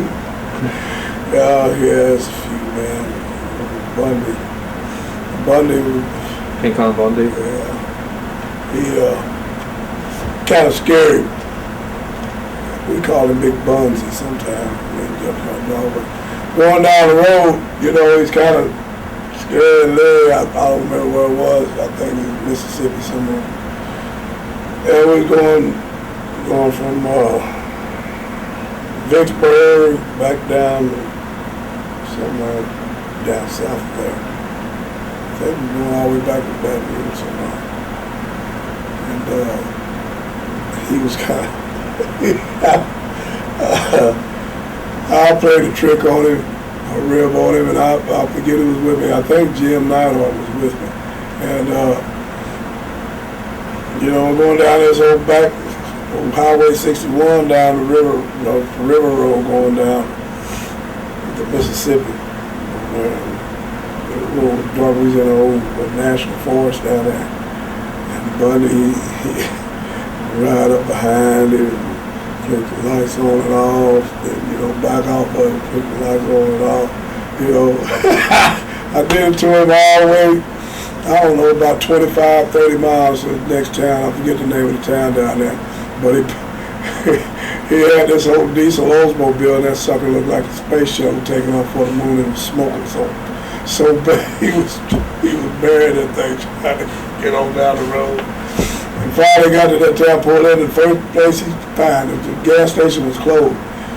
And he got out. He wanted to kill me. He couldn't whoop me when he wanted to read I can't black SOB. Well, you don't know my brother. I'm about to die. I'm about to die, you fool. I wish I had my gun right now. I wish I'd shoot you right now. I forget who was with me, man. But that was good. I could have, just think about it now. He's over 400 pounds, and he ain't solid. And he just going on, look. I could have made him have a heart attack or something. Why he was so mad at me, man. I swear that was a pretty good gimmick I pulled. I mean, rib I pulled a guy on the road before. How about the WWF locker room? Did you guys pretty much all get along, or was it a lot of politics or a lot of backstabbing? A lot of everything. A lot of everything. All these agents. All them old timers, you know, the TVs was bad. We all come together. But you know, there'll be maybe 3 crews on the road in the country. Crew in New York, crew in Texas, crew in California, like that. You know, TVs. A lot of finger pointing. A lot of indecisions to be made, a lot of eeny, meeny, miny, mo, which one would it be? You know what I mean? A lot of talking behind your back and stuff like this, you know. It is kind of a little rat race, you know, but is there any time where you felt that you really got screwed or were treated unfairly or somebody talking behind your back got you in trouble or anything? Oh, yeah. You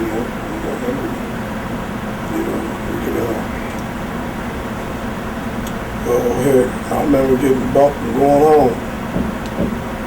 You know, I forget who lied about they had all this trouble back home and everything like that. But that stopped me from going on ride and take his place. You know what I mean? I hadn't been home about a couple of months. And that was kind of bad, but I forget who done that. Well, that was Honky Tonk. I think that was Honky Tonk. Yeah, he made up this whole wild story about bad time going on home, he had to go, blah, blah, blah, And so I was big take his place. And I called him back and said, man, I gotta go. I got story work. I gotta go, I said, yeah. And you just remember you owe me one. Don't ever forget it. Wayne Ferris is his name. Oh, Butch, man, thank you, brother. I don't want to hear all that, man. Just forget it because you're just lying through your teeth. Just remember that Butch Reed helped you to save your marriage or whatever you're doing, that big lie, whatever you're doing down there with your old lady, whatever. And just remember, he ain't never forgotten. There's a lot of stuff goes on, man. That's not everything. That's just a drop in the bucket. I've seen guys get fired behind, get run off behind a simple that he was this late, man. A simple that he was didn't do this in a particular finish. He didn't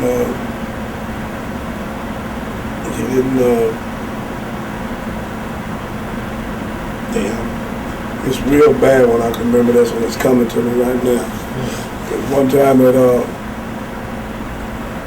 we were all going to a town, going to meet. Okay. And one of the guys about he wasn't there right at precise time, and he was left. Mr. Town. Do you remember who that was? I really don't want to really say anyway. Okay. Because, and man, he got fired for that. We always give guys time to, show up. We were going to meet and ride together. But it was a deal where there was envy and jealousy there anyway. I won't mention these guys' names, but this is the kind of cutthroat goes on sometimes.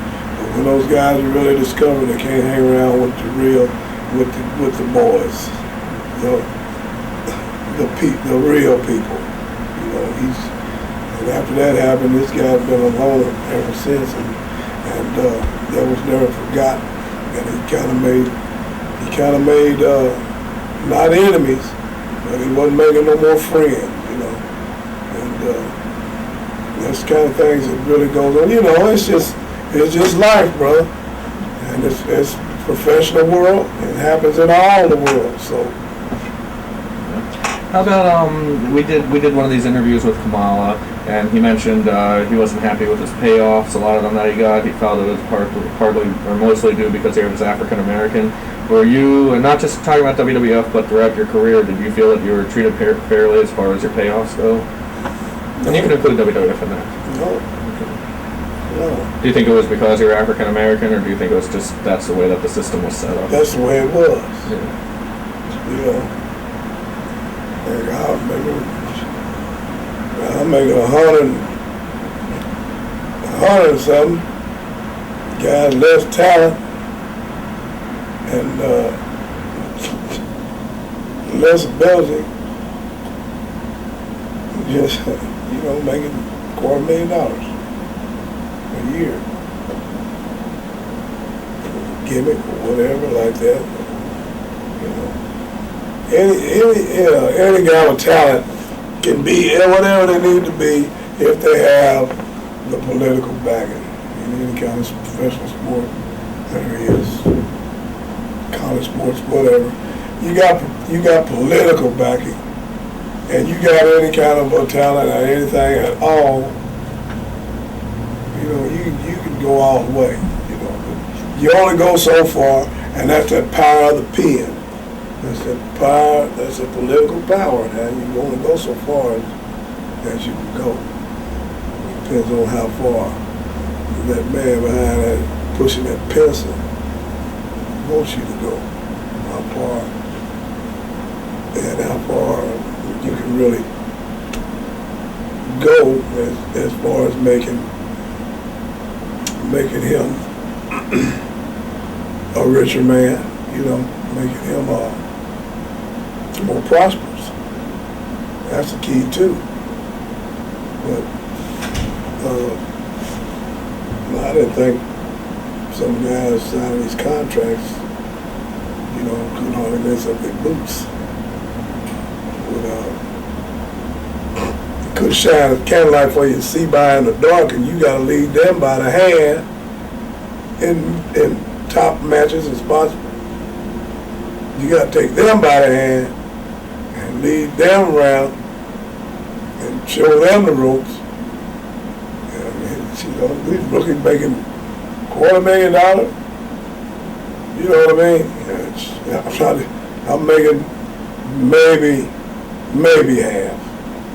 No, I don't think that kind of pay was fair, because that experience means a lot, and the business today, to me, there's a whole lot of showboat, it's not the hardcore, it's not the knockdown, drag out wrestling, and now they're promoting sex, soap operas to me.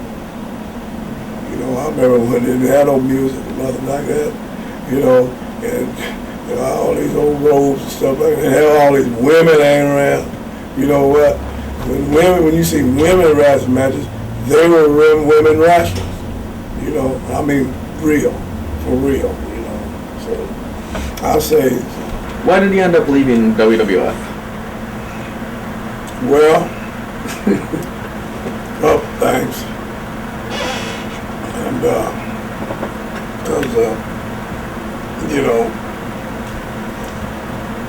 Vince wasn't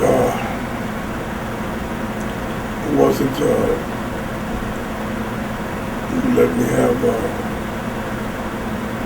time like I think I should have had to myself. I mean, my personal. I gotta go home.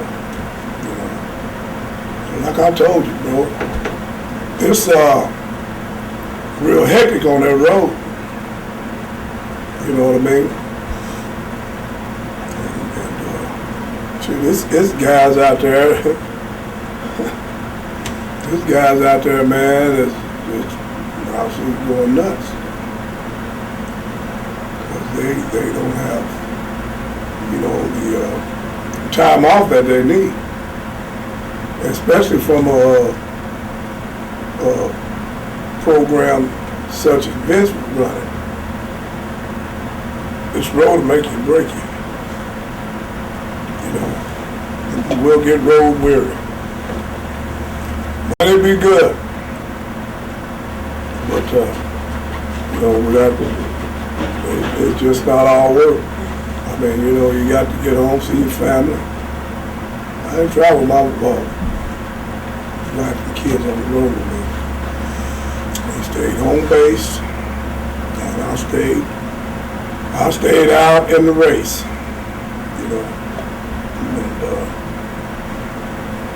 and then the real thing is I want to try to change my look. I want to try to blonde hair, and I told Vince it'll be the natural, but I'm gonna go back on my natural hair, and he wouldn't let me do that. And another thing is that that chemical, I was gonna be like Billy now, like Hulk right now, you guys, bleach blonde, loses your hair. Yeah, so I didn't feel all that, and then I didn't think he was being right with me with that.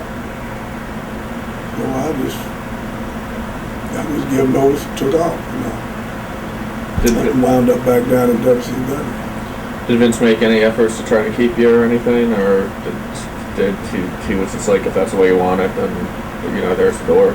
Yeah, I just give them notice. It wasn't no big argument or nothing like that. I had a pretty good run there and everything. It was okay. And Slick was gone. How did you like working on Slick? I was losing him. Yeah. So I just wanted to change the gimmick.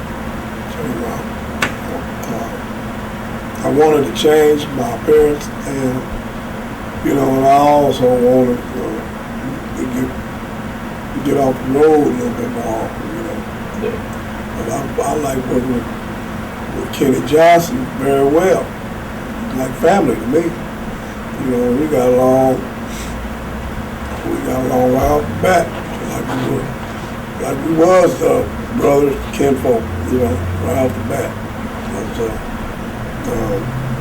He's Rufus Jones' child, and he was broke in down there in Kansas City. Natural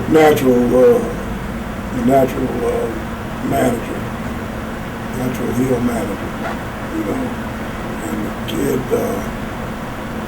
had it all the time. He's very good in Kansas City with Bob Brown, and Tim Flowers. Any of them that he had, on the Jap, hey, what am I thinking about now?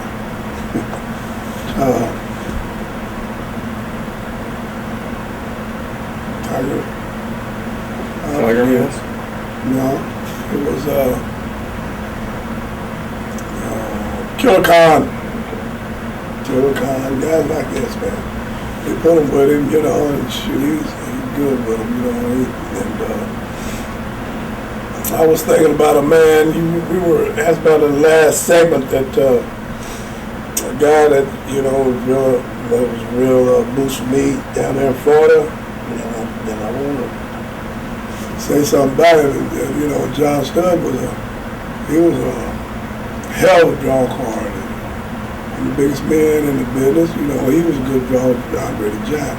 That was a man I could not think about. Got tongue-tied a while ago, and we were good friends and everything. And we always sat around talking and everything else, worked against each other and everything else. Big John Studd. So anyway, back to where we were with Slick. He's an ordained minister, really, in Fort Worth, Texas. He's got his own little congregation and everything down there now.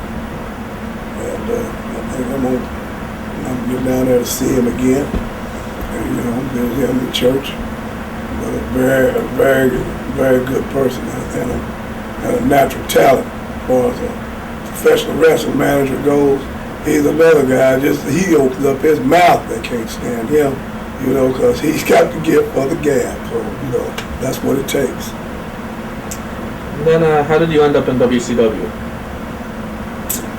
It's on my old stomping ground. Let's see, when I left Kansas City, man, it was the NWA.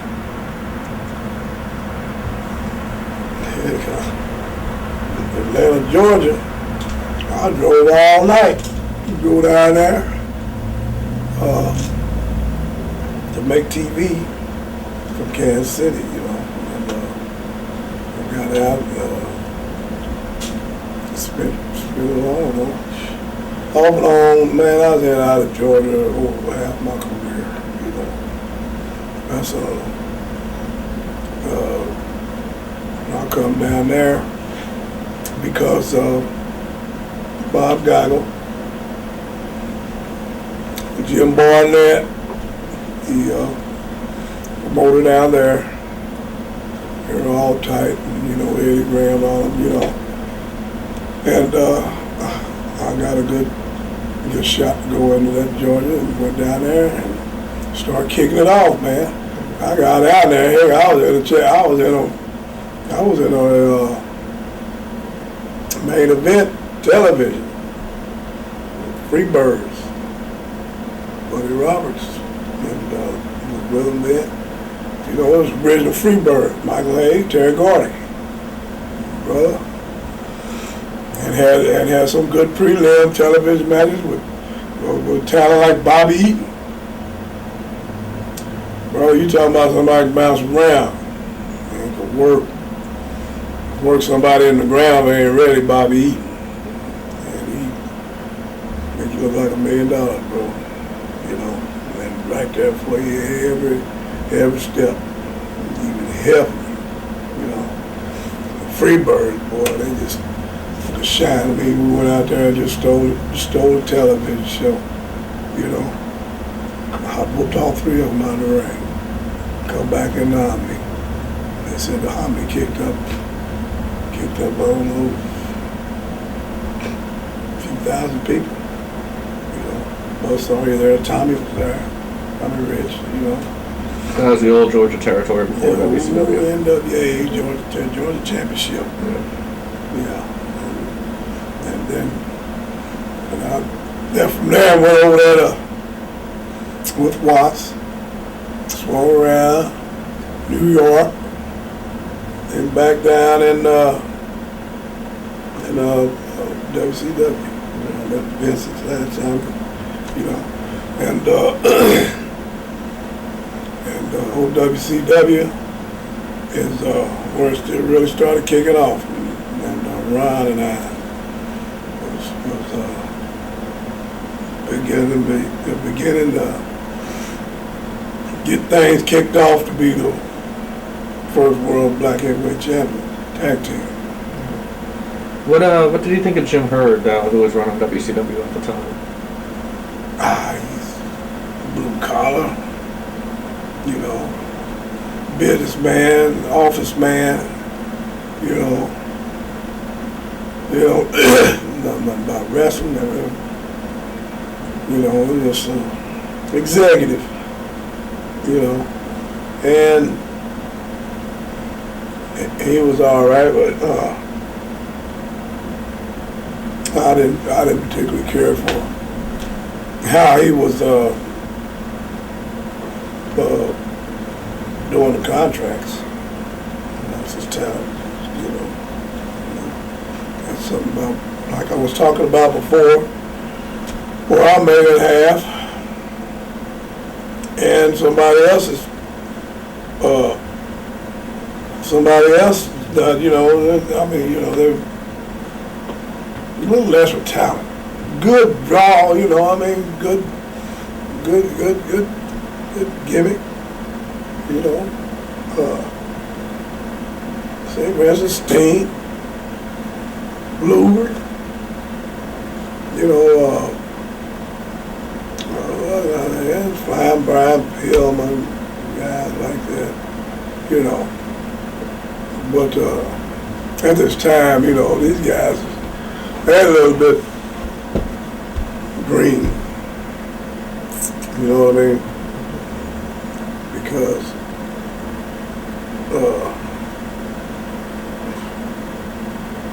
I know that Sting was just getting started. Luger, he was just coming out of the gym. These guys were just now learning how to really lace up the boots. Flying Brian Pillman, he comes from body's recommendations. I mean, good, you know. I feel like that when I work with some of these guys like it, you know, you gotta make $150,000 a year. I mean, man, I go out there and help them look like they really earned it. You know, I got to earn their other half. You know, and I want to get half of what all they got, or what their yearly gross is. I mean, you know, just kind of gets to you sometimes, you know. That's really the whole ball in a nutshell, the whole nut in it of why I feel like, you know, some of the pays, you know, it's not fair. I'm not understanding what Big Walla Walla's talking about. He's talking about that's Kamala. Unfair, yeah, Kamala. Right, which that's our nickname for him, man. We would call him Big Walla Walla, you know. Yeah, Kamala. And, you know, I can understand that. And that's my version of how I feel about that too, you know.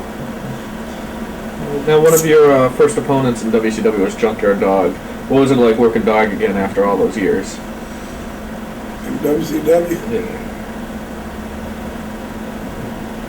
Oh, what was it like? Like old time, you know. Dog was still the same? Oh, heck yeah. Yes, yeah, you know, he never changed.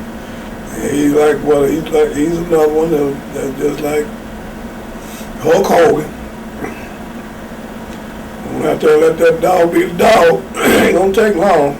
Just let that dog be the dog, and, you know. But I could make him work, you know. And sometimes he come in, he don't want to do nothing. And I say, hey, Sylvester Ritter is his real name. I say, you better get your black butt up off this mat, boy, and quit laying down on me.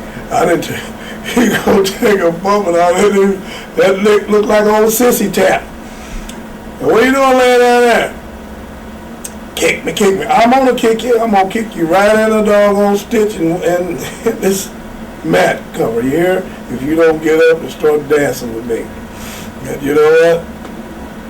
I just inspired him to just come on and we have a match, probably go about 20, 30 minutes. And that's very unusual. But you know, that's just the way we work together. You know, if we don't feel like it, we can make each other feel like it. Because we're not going to change now. You know, we just stay in there with each other. And it's going to be just like them old knockdown dragouts you always see. Hacksaw, Butch Reed, Junkyard Dog. How about Sting? That was another one of your early opponents there. You mentioned he was green. What was he like outside the ring? Was he like asking you to questions, trying to learn? Did he have like a superstar attitude at all? Oh, heck yeah, in my opinion. You know, like, he's the one, but come to find out, when you get out of that ring, brother, you know, when you carry all this attitude out there, you know, there's guys like me out there that will, and have been down and around a while, you know, can show you to be the fool, or show you to be the top class athlete that you've been pushed to be, you know. Go out there, you know. Any examples spring to mind? Hmm? Any examples spring to mind, or anything that happened in a match with you or Sting where you made him look bad or made him look? Yeah, just beat him up. Stay on him. You know. And just eat him up. You know. Maybe he might beat me. But what sense does that make? You know. And then people just, but now why is all that? Why would we? But you just lay it down, didn't you? But man, you know that ain't right, man. He ain't no business whooping you. I ain't whoop you like that. I ain't beat you like that. I ain't whoop you, you know. But that's the way guys learn. And then they can see this stuff on TV, and I actually look like a piece of garbage, you know. You know what I mean? They'd edit it, so. Yeah, I mean, you know, they actually can't edit much. Yeah. When a guy getting hogged like that, you know, a superstar. You know, I don't give a damn about no promoter or booker coming to me, though. When you give him something, I ain't got to give him nothing. They can get something. And let him learn something. You know what I mean? Yeah. You know, heck, I'll learn. I pay attention going to school. And them too. You know what I mean? Well, that's the way that is. Did Sting ever say anything to you about it, or? Oh, no. He can't say nothing.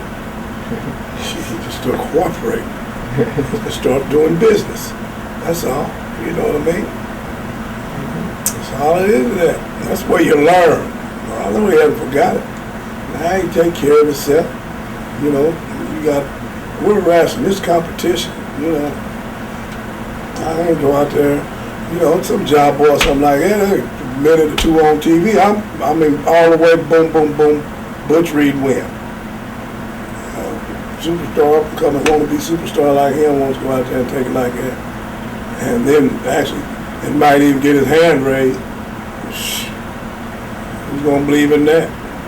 How you gonna be a superstar like that? You don't even know how to fight. You know. They get the message. Then your most famous thing was as Doom with Ron Simmons as your partner. Whose idea was it to team you and Ron together? Well, actually, Dusty and was Dusty booking at Kevin this time? Sullivan. Okay. I don't know how many bookers in that territory. It was when they had the booking committee. Yeah. Oh, how many bookers they had? Dusty, Kevin, Rick. Claire. Oh yeah, and of course, Jim Hurd and them people. I think Barnett was nice, you know, and then there was a couple other guys. I think Magnum, Terry Allen, you know, like that. But yeah, there's a bunch of boys on the booking committee. That's it. So you know, Arn Anderson, you know. All right. I felt I should have been on that booking committee. But you know what, Gabe, I really didn't want the headache. Yeah. You know what I mean? I'm doing all right, just, you know, just out of all that old political shine and seat, pencil pushing, thinking, you know, I'd really been off. Yeah. But then I did, you know, thought I should have been on it. And it was mentioned for me to be inducted into, I didn't want it. Better off. So how did you and Simmons come together as a team? One thing, we're friends. Yeah. And another thing, Ron needs some help from me. You know, Ron's a hell of an athlete. Ron's a 4-time All-American for Florida State. And he needs boosting. Ron's head hard. He kind of overkills in his work sometimes, and that's by giving too much. And take more. That's one thing Ernie Ladd always told me, man.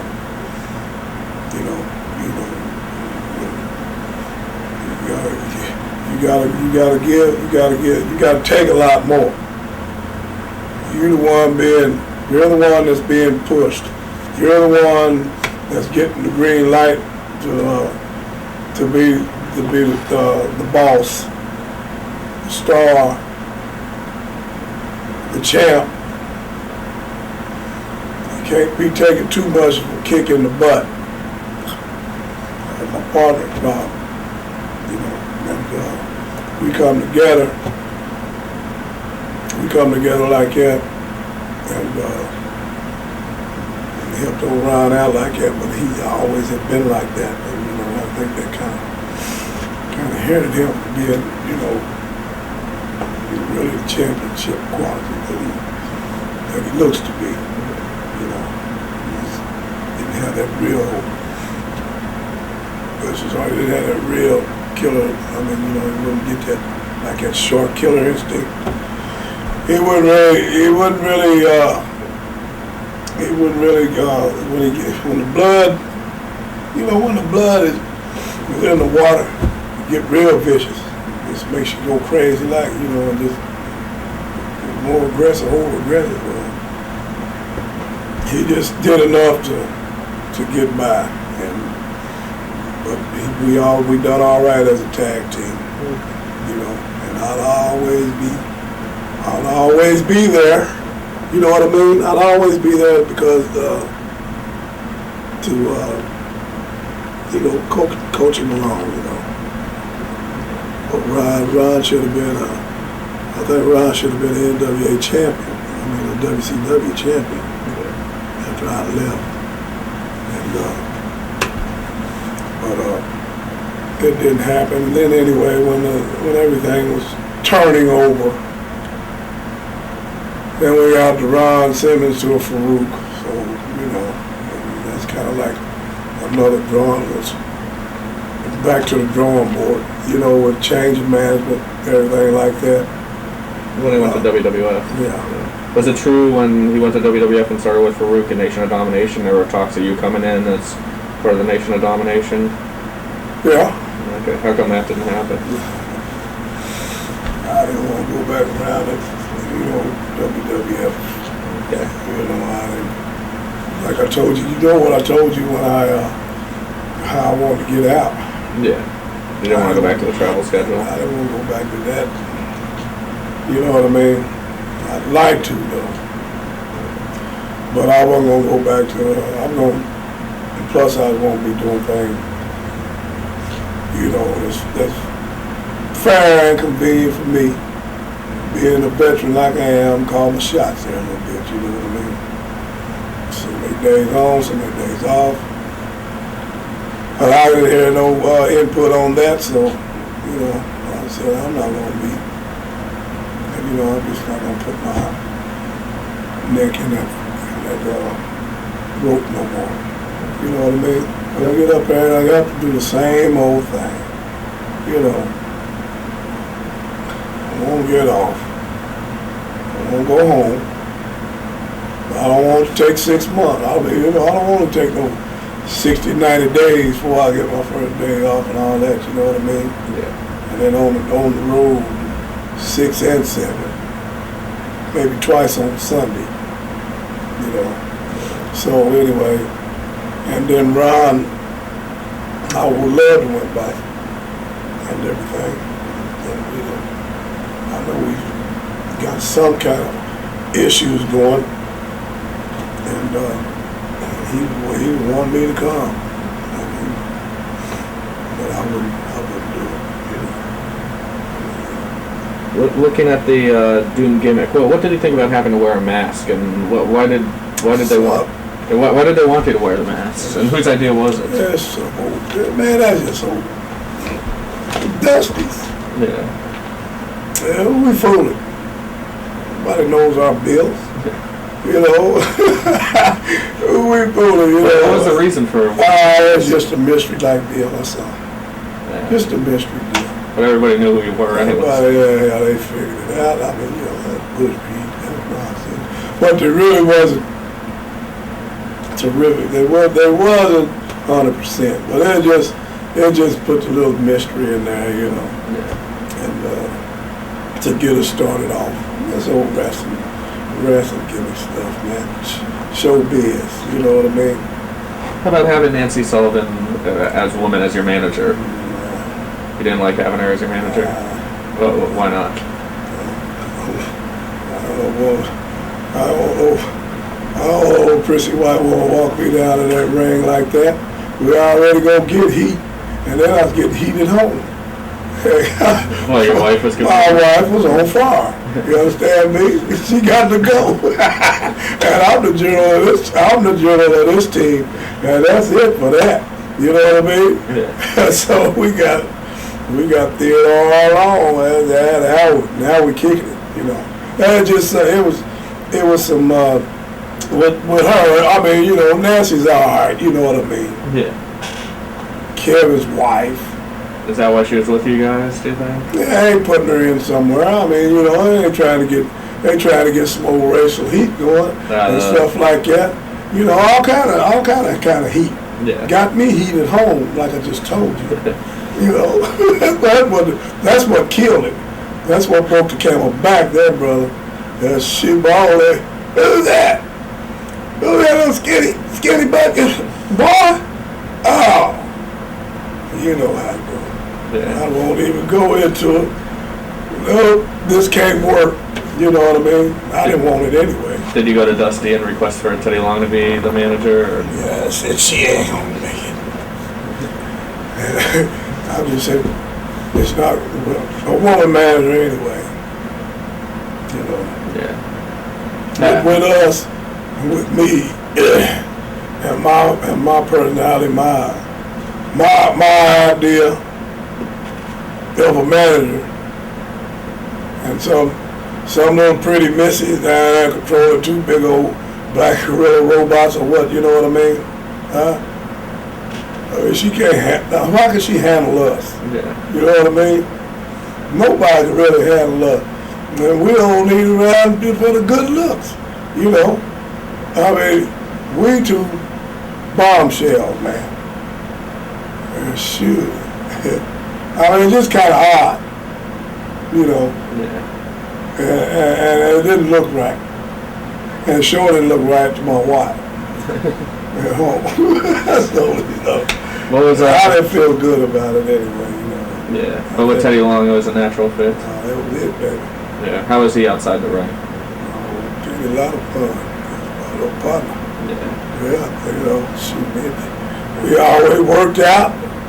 Me and Teddy go to the gym, everything, you know. And Teddy was just right mouthpiece for us, you know. And he was just he was the thing. He was the ingredient for that managerial spot, if there was one for one, you know. And it was Teddy Long, and he's a hell of a talent. And he's been everything, referee, all kind of stuff, you know. But that manager, being our manager, it really made the team.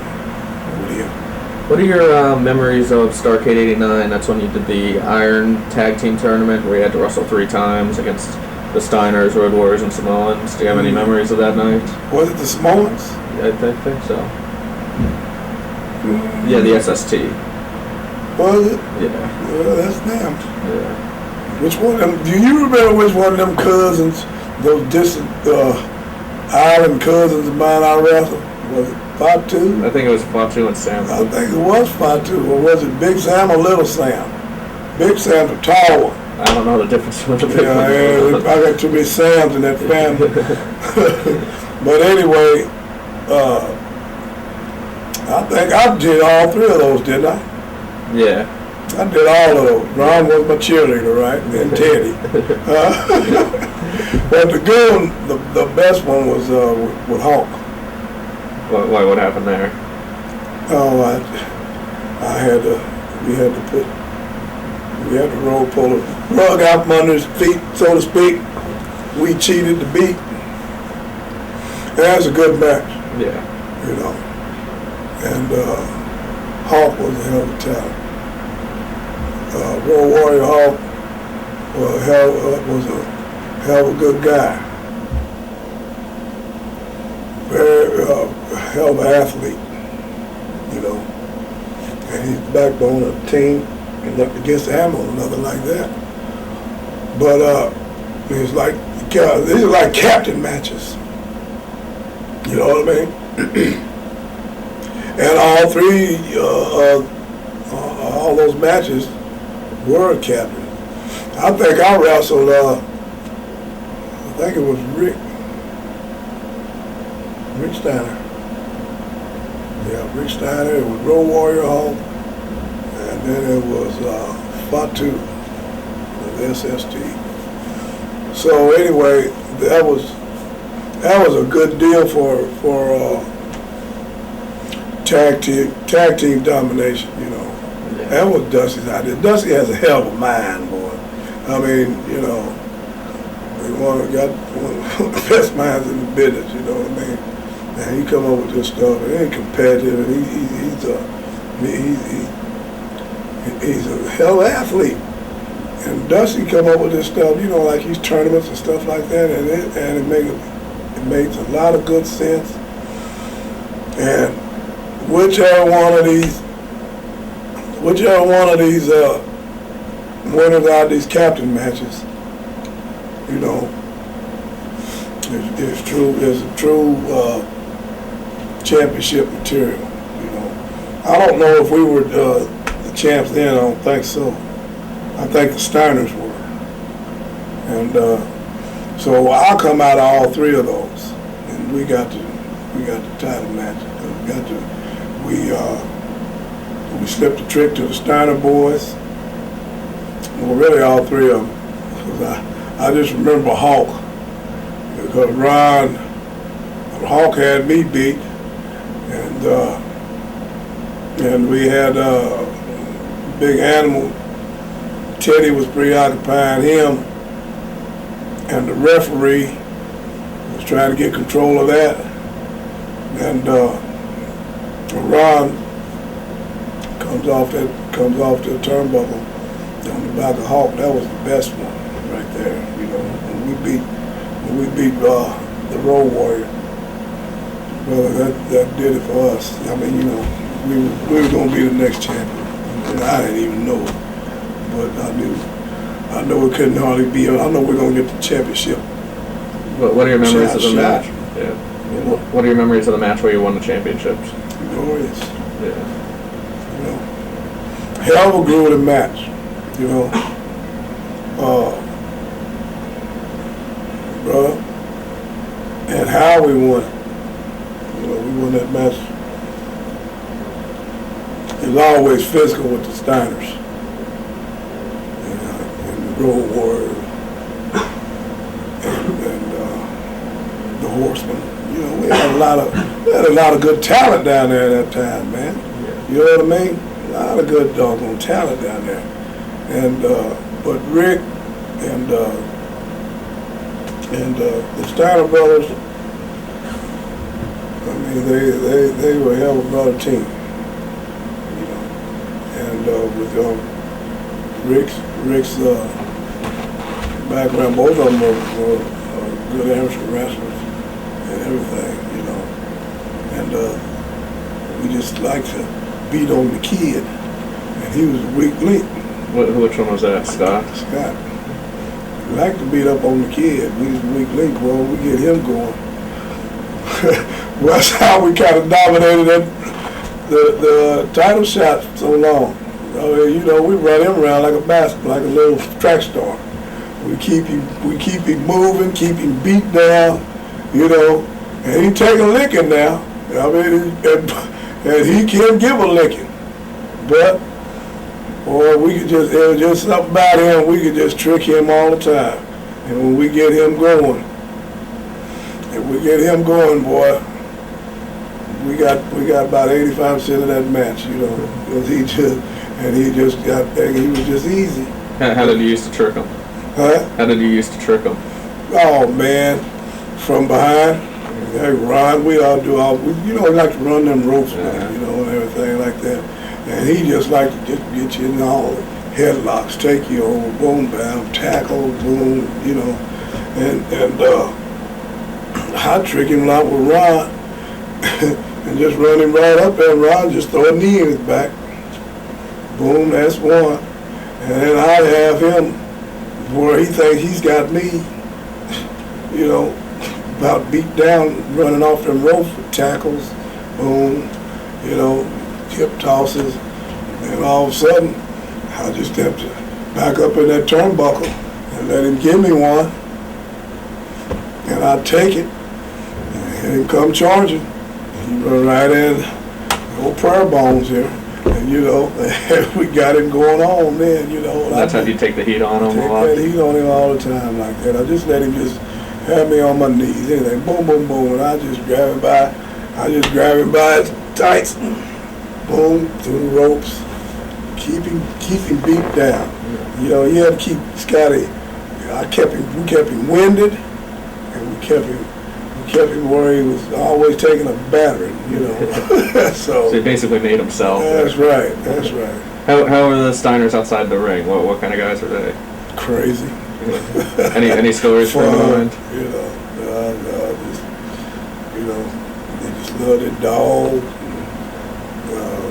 Pit bulls and bull masses, and Scotty loved the girls. You know, big love to dogs. And Scotty was a playboy. Nice guy, good guy, you know. Any good road stories or prank stories from about this time in WCW? Anything spring to mind? Hey, I know it is, man. One time I was down there and I was just got in. Stayed at the Howard Johnson's out there at the airport. And New York guys, guys work for Vince, come in and do shots around Atlanta. They stay there too. We all stay there. And one time I come in, I went to bed. I took a nap. And they already had a room reserved for me, you know. And that hotel about sold out. So anyway, he said, y'all get your room now because the WWF guys coming in. Oh, hell with them shit. We won't. We were here first. We got what we need. Well, anyway, I was in that room, man, and I was sleeping. And all of a sudden, this shadow was standing up over me, man. Who was? It was Tony Atlas. Man, I said, man, man, don't be. I jumped up, I swear to God, I jumped up, man, I grabbed that damn lamp. And Tony big old, he's falling, Butch and me, don't be, what's the matter with you, fool? You drunk? Drunk, you know, I'm dead drunk, sleep. What are you doing here, Tony? You said I could stay in the room. I said, I forgot. He said, I thought you were going to kill me. I won't kill you, boy. I took a whole doggone room full of these lamps to beat you to death.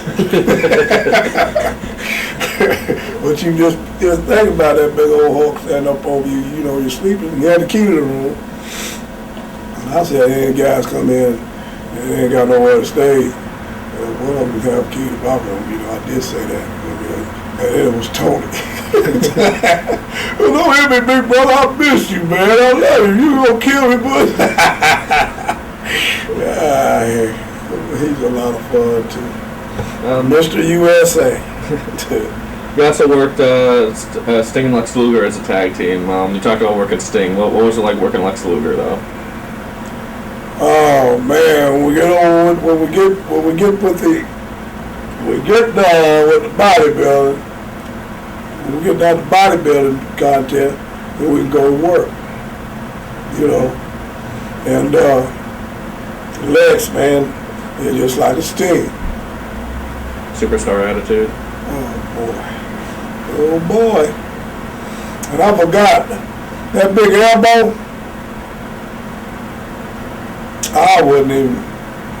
It wouldn't even make my eye blank. And that's why I treat him. Until he started learning how to use it. Oh, I'll stand there. So that's it. Oh.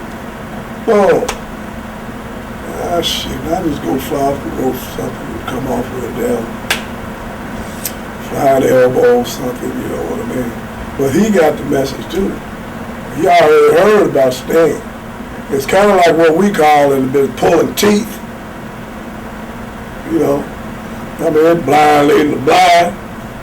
You got to lead them through this, and they just don't understand. They just think that all that stuff is going to work. Well, it's not working, especially when it ain't looking good. When it's not looking good. And the people see it's not looking good. Oh, no. You know what I mean? You got to cut this off. And we got to start this again. And that's where it was with Sting and Luger. But they finally started to get their heads together. It took a lot of making them look foolish, but That's the way it goes. And, you know, they learn. Just like that. How about you also worked Flair and Anderson, including at one of the pay-per-views, Halloween Havoc 90, and you had a singles match against Flair at the Clash of Champions. What are your memories from working them in WCW? Well, the Horsemen. They was a Horseman. And they were the elite group.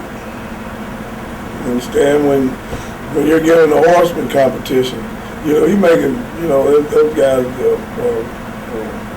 legends. Tag team gold. Okay, Arn Anderson, Ric Flair, right? Well, there's the other combination right there, you know. And then we had some classic matches, 6 men and all, you know. And were they easy to work with? Very. And everything was precise, right. You know, no. Only thing that would be bad in one of those matches is that an accident happened, and when they did, it hurt. People one stumbling and then boom into the other one, you know, and just such a good crash. You know it's coming, but something else was going to happen. But it just wound up one big pile of humanity. And then, you know, and it wasn't no panic, wasn't no anything else, you know. Everybody just hit right in there, you know. If it looked like something got lost, the whole ring would pile up, you know. Everybody like come out the bleachers. Who's ever on the outside of the ring or whatever. And those guys was good. They just lead you. They would lead you right into classical matches. Ric Flair, Arn Anderson. Arn Anderson is another technician. Hard to beat. You know what I mean? Hell of a heel. He's another one of them kind that can work with a broomstick or a mop handle. And have people believe me, he's having him a hell of a match with that stick. You know what I mean? And just guys I like to talk about, guys who really are, you know, true wrestlers and real credit to business. You know, and that's the kind of professional wrestler that is a true pro. You know, and take anything. You know, just make the match. As long as people's got that attitude, and want their match to be the best, better than the best, the rest of them, if they've all been good, just better than that, you know, and working to achieve that, they're going to make it. I mean, you know, and sometimes, like I was talking about Sting, Luther, those guys like that, they just want to go out there and look good, and you know, and not knowing what they're doing, you know, because they haven't learned. When they get that attitude, and start to get that attitude, you know, that's what develops professional wrestling in that business. What did you think when they split you and Ron Simmons up as a team, and then you guys had the singles match? Did you think it was a good idea to split up? Yeah. That's my idea. Why did you think it was a good time to split up? Because Ron wanted to be a single. He wanted to be a single, and he wanted to be hoorah, you know, all-American babyface. You know what I mean? Yeah. Ron, I told you Ron's a 4-time All-American at Florida State, major universities in the United States, football. Did you think that you'd have a longer singles feud against Ron? Yeah, Ohio State. Bill Watts come to the territory. You know, I mean, it just started changing hands. You know, nothing was real settled. And had a good run with Ron with that feud. You know. And it worked out real good. to break up our relationship as two former world heavyweight champ partners. And it worked out good too, just like I told you before with Dog and how some psychology of the black folks down south wouldn't like the idea and not go along, and won't get with the fact the two brothers out there fighting and not liking it. Well, it worked out with him too, but not to the highest achievement that me and Dog had. But it was very good at draw, and it was believable, and it made sense. We just started beating each other up all over the country for messing up the world title, and we're blaming it on each other. It's your fault. Well, really it's Ron's fault, because he got caught in the trap and got the title back on the Steiners. He made a mistake. So, and then this got him back to his babyface status and kept me in my high-ranking heel status, and and it just worked out good, and we carried it all around the country, and we had some good matches together, like that. Why did he end up leaving WCW? Me? Yep. Well, bro, I'll tell you what, I told you, all that change of hands, and shit. And then it's just every time you turn around, you don't know what you're gonna do. What are you gonna do? I mean, who are you gonna answer to now? What program you get into? You get into a program. I mean, and you're getting it established. Then change of management. A change of promotion, of leadership. And everybody got different ideas, and this for that, and this, and maybe some of the guys might not even be there. I know a few of the top hands that took off and went out on the independent, side. And Junkyard Dog, a few others, or Road Warriors leaving out, so everybody's confused. So anyway, that kind of put me on the independent, wrestling side of life, I was tired of running around anyway, and I was tired of, he's making 2, I'm making 1, and they got to keep on training these guys, stuff like that, and then they keep on sacrificing time away from the family at home like that, They just go back, slow down, and just keep on wrestling and everything. Weekend Warriors call it, part-time, semi-retired. So that's why I left. There's just too much turmoil. And I don't know how it is now, but that's WWE, WCW now. So Vince got the upper hand, and I really don't want to be doing that Vince McMahon scene. I've done told you so in the previous interview. I don't want, and I'm 50 years old.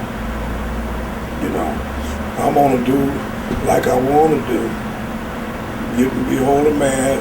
I'm gonna kick back, wrestle when I feel like it, and then start just passing on some knowledge and experience to some other guys. Open up a little gym, and a little academy, and just start teaching guys.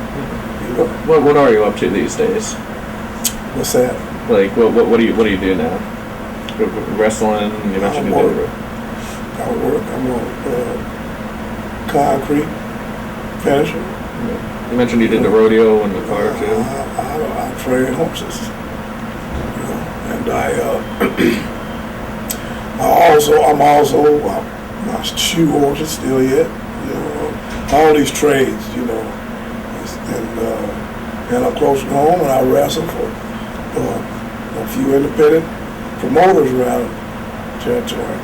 Around the country. And on the verge of opening up this wrestling academy, and that's my semi-retirement plan. And you know, I'm just gonna go and train the guys. Sometimes make special guest appearances and some of my shows.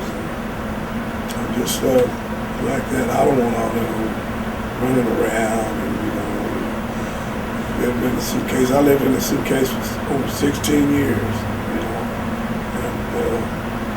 That's all behind me now. I'm just gonna sit back and show the young bucks how the big boys eat. So that's what I'm doing anymore. One name we skipped over, which I don't want to neglect to mention. What are your thoughts on Bruiser Brody? Like, what kind of guy was he, and how was he to work? Just don't know. He's a hell of a guy, man. Quiet spoken. Tend to his own business. I really couldn't believe what happened to him. God rest him. But Frank Goodish was a friend of mine, and we always say, right, he come to the bar, we have beer, we talk. Never was loud, anything like that. Never was overbearing or nothing like that. But what a fierce warrior he was in the ring. And he was a believable monster, but a very low-key, laid-back, mellow individual outside the ring. And down there in Puerto Rico, it's sad, but he was a businessman, and he was in partnership with Carlos Colon down there, and it was a power struggle. And it cost him his life,